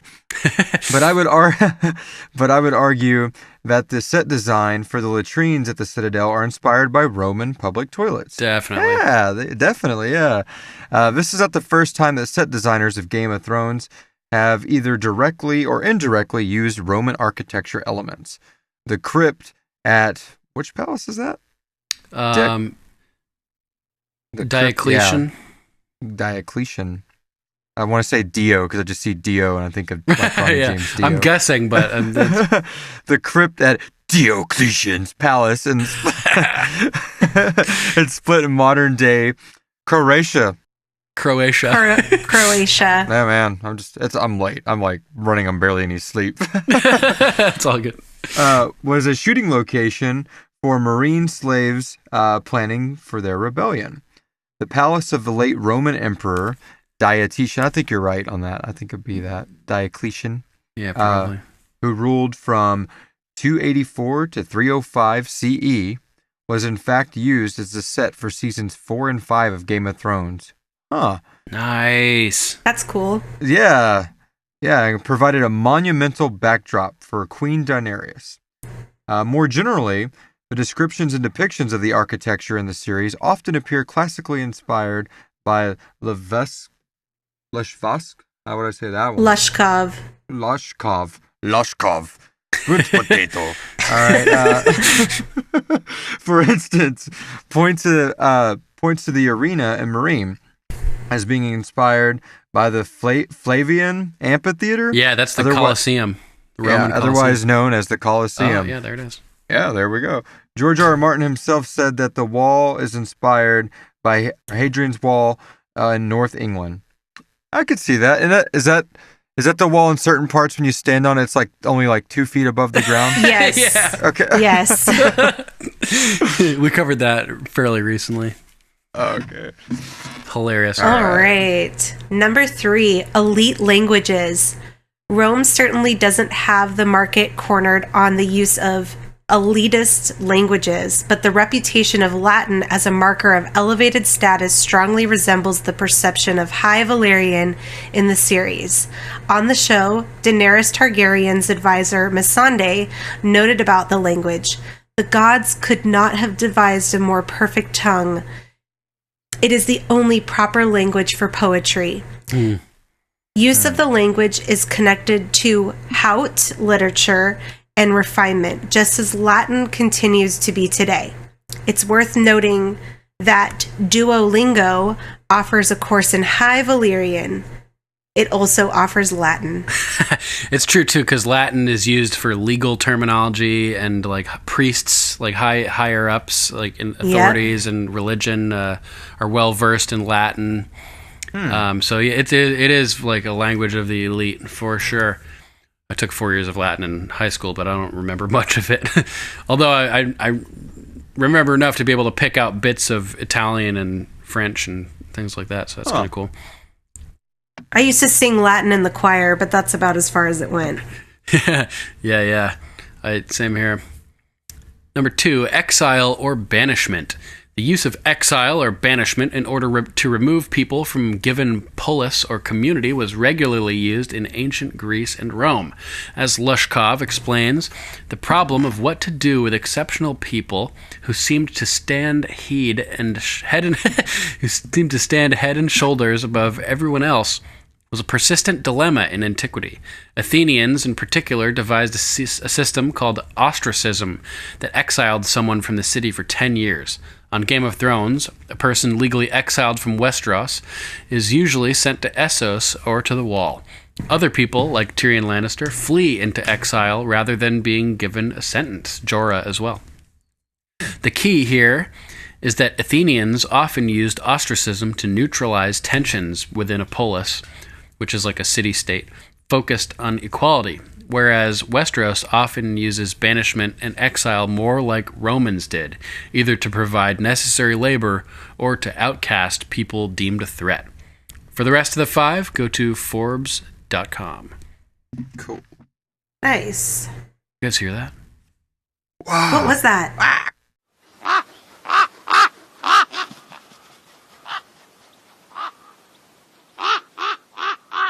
Sir Matthew of House Rep. Yet another near miss with the Stark children meeting up as Arya is turned away at the bloody gate, told that Lysa is dead, not knowing Sansa is still there. And man, Sansa saved Littlefinger's ass, and he turns around and sells her off to the Boltons. The bastard. Well, no longer a bastard, but I was talking about Littlefinger. Anyway. And speaking of which, Ramsay is up to his old tricks when he flays the surrendered Ironborn after promising safe passage, just as he did when he took Winterfell. That bastard. Thank you, Sir Matthew. Always good to hear from you. Always good feedback. Mm-hmm. Luke the Low Duke. Nice to see Moat Cailin in the intro for this episode. Probably its only appearance. To be honest, why is it considered an important location is beyond me. We covered that earlier. Is beyond me. Looked like it was a wooden structure in the middle of a swamp. Did I miss something? Fantastic scene with Baelish and Sansa. Yes, it was. He was so worried, but she told such a good tale that was so close to the truth that it worked. Shame she shouldn't have trusted him. Lastly, what was up with all the weird monologues from Tyrion regarding the killing of the beetles? Maybe there was a super cool metaphor I missed, but it seemed odd right before the awesome battle. Still can't believe Oberyn lost. Yeah. Surely, if they both die, it's a draw, right? What the fuck happens then? Sir Luke, the Low Duke. Yeah, Low Duke. Thanks, Sir Luke. Thanks for you writing, so man. much. Yeah, I saw your comment before we recorded. Yeah, he knows I responded to him on Facebook, but I figured I would mention the strategic significance of Moat Cailin during the episode for anybody who had the similar thoughts. So thanks, Luke, for bringing that up to us.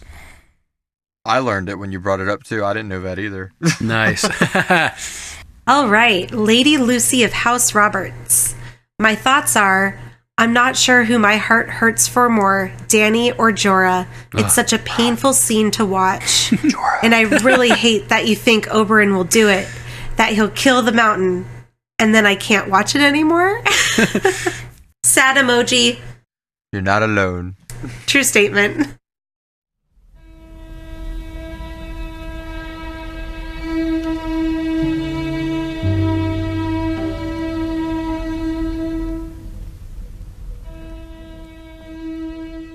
All right, that's our show, episode 80. Thanks for listening, everybody. Thanks, everybody. Yes. Thanks, everybody. And our prayers are continuing with the families that are experiencing the loss with the Northern and Southern California fires. Our hearts are going out to all of you. Definitely. Absolutely. Yeah. Sad. And we'd also like to thank Sir Johnny for joining us today. Archmaester Stitches from the Luminescent Citadel on the Siren Isle. Yeah. So great to have you. Appreciate it. It was awesome being on. I love being here. You guys got to help me come up with a good one. I come up with lame ones every week. I think on one of the voicemails I sent in, I said Grandmaster, so I'm glad we sorted that out. Can only be one Highlander. And that's me, Duncan MacLeod. Next episode, we'll be covering Season 4, Episode 9, The Watchers on the Wall. Give it a watch and send us your thoughts. We'd love to read them on air. And guys, holiday season is approaching. And if you'd like to support Game of Microphones without spending any extra money, you can. Just go to gameofmicrophones.com and click on our link to Amazon. And while all of your prices will remain the same, Game of Microphones receives a little finder's fee from Amazon for everything you buy in that session for directing you to their site. It's super easy. Yeah. It doesn't cost you a penny more and makes a huge difference for us. For more direct options, you can go to paypal.me/GOMpodcast and patreon.com/GOMpodcast to donate an amount of your choosing or sign up to subscribe. Yeah. There are links to both of those at gameofmicrophones.com. Any little bit helps, and this way you can secure the continued existence of Game of Microphones and help ensure we're around and still able to release podcasts even through the long night. And this time, when I'm talking about the long night, I'm talking about the spin-off series. So we want to hang around to keep giving you guys some weekly entertainment as a fix when you need it, when the show's not on, and covering the next spin-offs and everything to come. So that'll be awesome. Yes. Definitely. It'll be fun. And this week, we're excited to give a warm thank you to our first supporters on Patreon. So, yay! Yeah. Huge thank you to Sir Matthew of House Rep, Lady Lucy of House Roberts, and Lady Candace of House Twos. We love you guys and appreciate your patronage. Nice. Yes, thank you guys. Yeah. And we're working on some more interesting incentives for supporting the show. Let us know what you guys want, and if you have any cool ideas for Patreon incentives, we're open to ideas. We'll make it happen if we can. Definitely. And if you'd like to call, you can call us at 813-JOFFREY. That's 813-563-3739. If you would like to write in, you can email us at ravens@gameofmicrophones.com. Check out our Facebook page at facebook.com/GOMpodcast.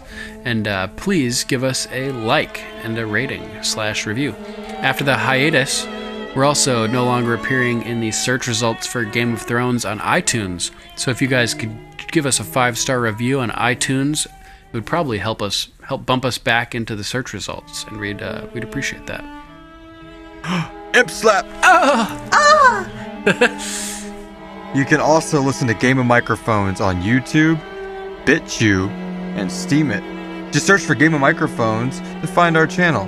We can't create a custom URL on YouTube until we have 100 subscribers, so please subscribe and like as well. Likes, comments, and share are also appreciated. We're also on Twitter, Instagram, Gab, and Minds at GOM Podcast. And we're on Tumblr at Game of Microphones. And since Johnny's here, we should definitely talk about Sirenicide. Yes. Yeah. Featuring yours truly as Malik Husto. We just had Election Day in Morston, Texas. Now the mayor-elect. Yeah, Mayor-elect Husto. Boom. I gave a victory speech that you guys might be interested in hearing, where I call out the corrupt scum and darkness that are tormenting the great city of Morston, and I make it clear that I'm coming for you. All right, so Sirenicide is a serialized horror drama, but it is a whole lot more centric. Hopefully hearing me these last few hours, you guys realize I'm a massive fan of Game of Thrones and Star Wars. Actually, a lot more than I am of the horror genre. A personal side, I've actually had 3 open heart surgeries, 3 valve transplants, so the name Johnny Stitches, my stage name from my death metal days, stuck into the fiction as we started creating it. Damn, I didn't know that. That's hardcore. Yeah, and whenever I woke up as a child with a big scar on my chest, it obviously traumatized me, and it stuck with me because it's not going nowhere. Actually, nowadays I could get it removed, but I won't, just because now it's more of a pride thing. But sure, can't be Johnny Stitches without the scars. But I don't know how he got these scars.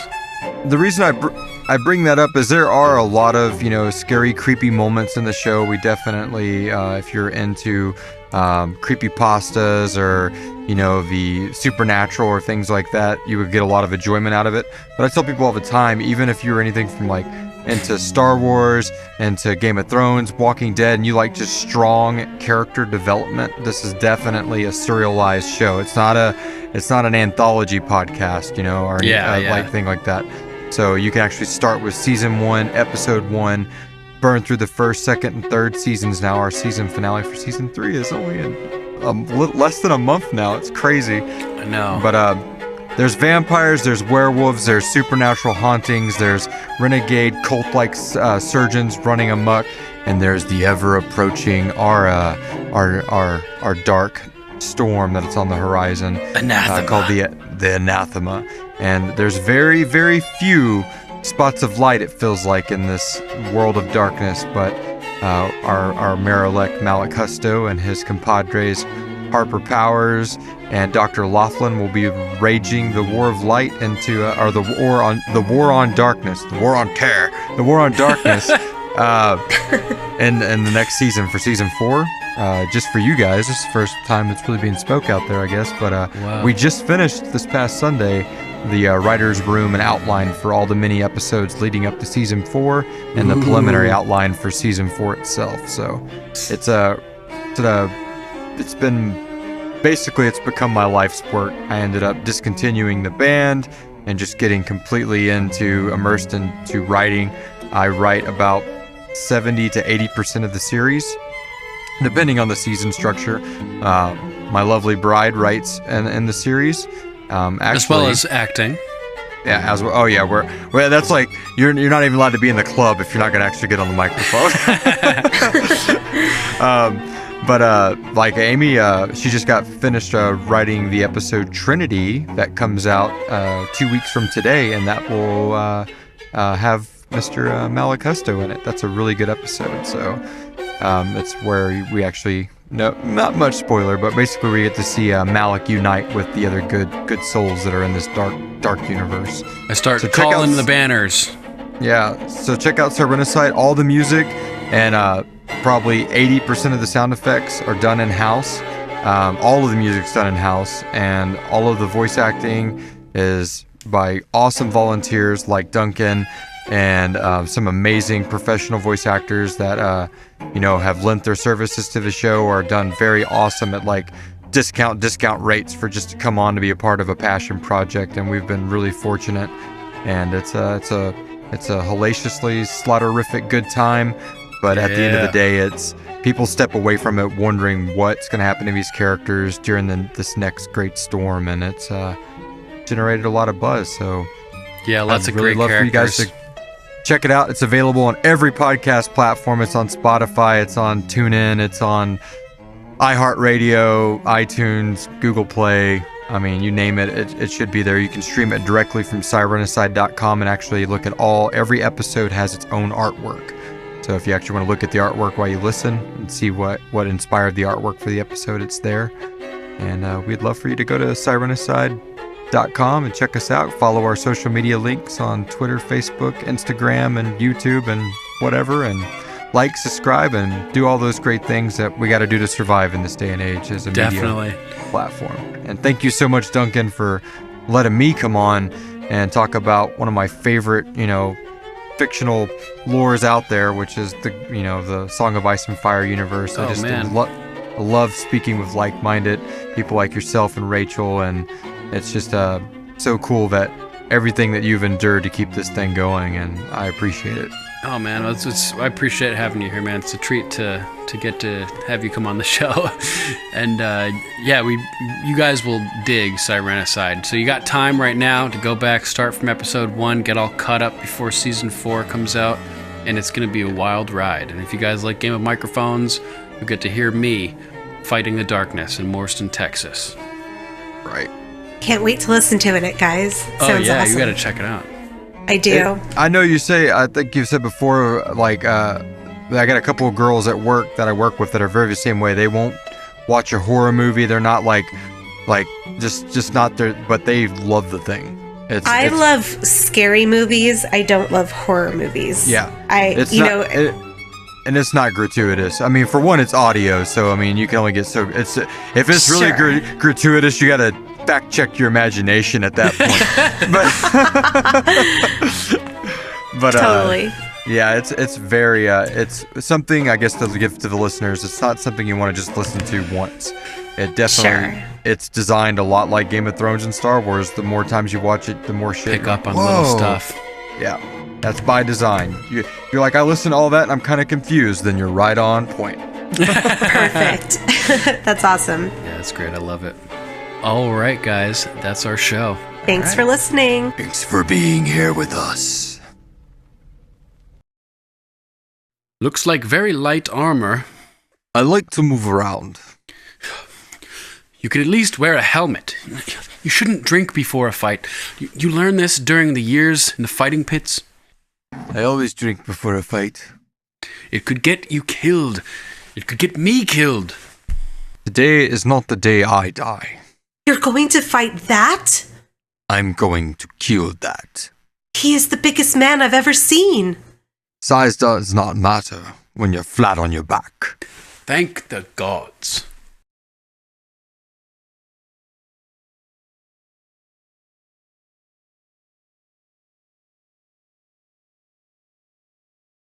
Sloth Rachel testing 1, 2. There's Rachel and there's Sloth Rachel, and I know Rachel's out there, but all I can hear right now is Sloth Rachel. It's a body snatch. She's lying to us, man. It's a body snatcher. Ready. I'm ready. Cool. Close to beetles. Yeah. I'm just gonna duck under the water. We'd actually appreciate her testimony Unadulterated. Yes. Mixing truth with fiction is the best way to lie. Nice. They are sick as fuck. These guys are sick. Like, he's got sores all over his face and his lip. Missing an eye. Reek starts like, oh, so this piece of paper says that we could go free if we surrender. He's like, yeah, totally. And then it just cuts to him flayed open. Oberyn's. Like this. Yeah, oh my god. Is literally a perfectly tasty Kroger rotisserie chicken. Who gives a dusty fuck about a bunch of beetles? I love Dusty Fuck. It was kind of foretelling to me because... Oh my goodness, sorry, that startled me. Our water heater just went on.